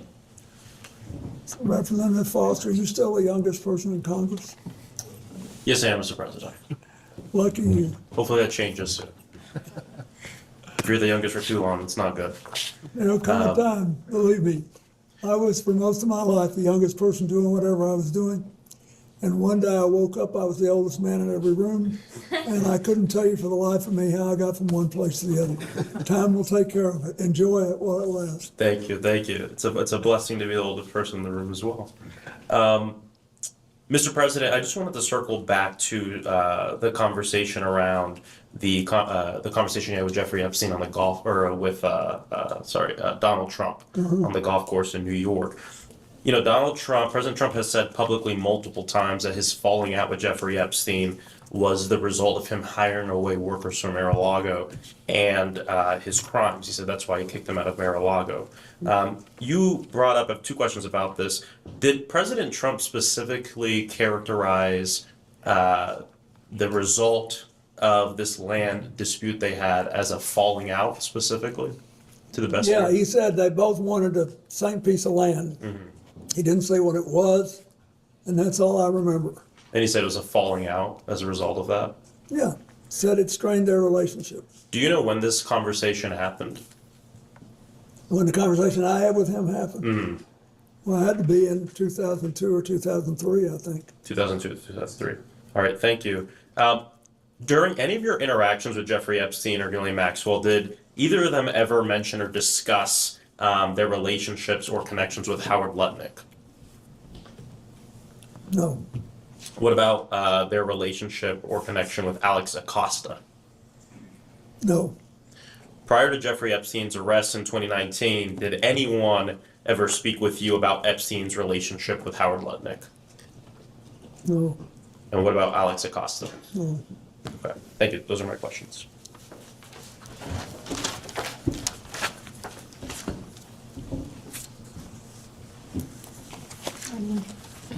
Good morning, Mr. President. Good morning. I'm Melanie Stansbury. I represent New Mexico's 1st Congressional District, and it's an honor to have you and your council here. This is a very important investigation, and we obviously have a lot of questions. And for me personally, this case is all about justice for the victims. And I really appreciated in your opening statements, your statement about nobody being above the law, including a president. And I think it's important that we are setting the precedent for Congress establishing oversight and subpoena power over a president. And I believe Donald Trump should and will ultimately be in front of this body. And I also appreciate what you said about women and girls who were abused by Jeffrey Epstein deserving justice and healing. And that's where I'd like to focus my questions. And in particular, I want to focus on 3 survivors who have shared stories that involve you. So I want to begin with Maria Farmer. Do you know who Maria Farmer is? Maria Farmer was employed by Jeffrey Epstein and abused by him for a number of years. And she first reported her abuse to the New York PD and FBI in 1996. And she states that she has personal knowledge that you visited Jeffrey Epstein's house 3 to 4 times while you were the sitting president between 1995 and 1996. And she says she knows this based on photographs that Ghislaine Maxwell showed to her, as well as discussions with the staff. So let me ask you, Mr. President, did you visit Jeffrey Epstein's house while you were president? I do not remember doing that. I do not believe I did. How do you explain this discrepancy? Objection calls for him to speculate. I can't.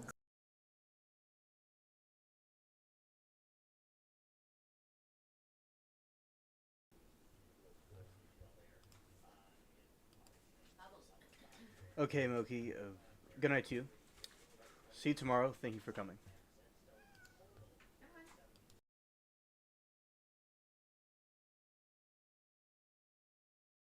I can't speculate. But all I can tell you is I don't remember being there. Okay. Moving on to Virginia Roberts Giuffre. Are you familiar with her? Mm-hmm. As has already been established, she has stated in numerous sworn statements, including a sworn deposition in the Maxwell trial, that she saw you on the island with Jeffrey Epstein. And in fact, this morning, her family shared her diary with me. And in it is a quote wherein she writes, quote, Bill Clinton met 2 times island with 2 girls, CT, GM, and JE. What is your reaction to that? It's not true. Do you have any dates associated with that? Were there dates on the diary? I don't have that information, but we'll be happy to share it with you. Terrific, because I think there are also records that would reflect where else he would have been. So thanks. Did she say that in her book? This is from her personal diary that her family shared with us. But the book came out more recently. Did she say that in the book? I'm just reading you the entry from her diary that her family shared with me. I think she ultimately reached a different conclusion, although I had no contact with her. Okay, well, I just want to make sure that it's on the record that that is Virginia Giuffre's statement. Did you ever fly in a helicopter with Ghislaine Maxwell? Ever, anywhere? I have no idea. Okay, well, at least one of the survivors claims that you flew in a helicopter with Ghislaine Maxwell to the island. Did you ever? Then I did not do that. I've never been to that island. Okay.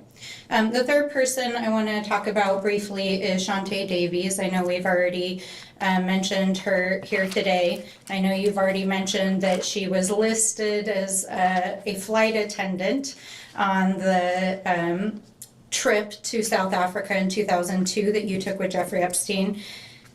Are you aware that Shantae Davies is a survivor who claims she was abused for 3 years, including during that time period? I am now.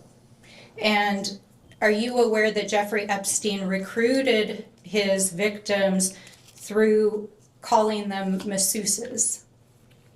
No, You're not aware that but Jeffrey, it doesn't surprise me. I mean, I didn't know that, no. knowing that Jeffrey Epstein recruited hundreds of minors as masseuses to massage him, and knowing that this victim, who was a survivor 3 years of his sexual abuse as a masseuse, was on the plane, does that make you think about the massage you received from her? Mr. President, I just wanted to circle back to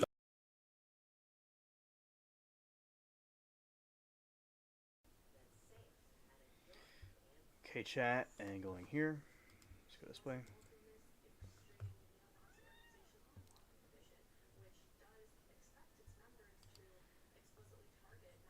Okay, and this will be it for the night. Thank you all for hanging out with me and coming, and take care, and peace.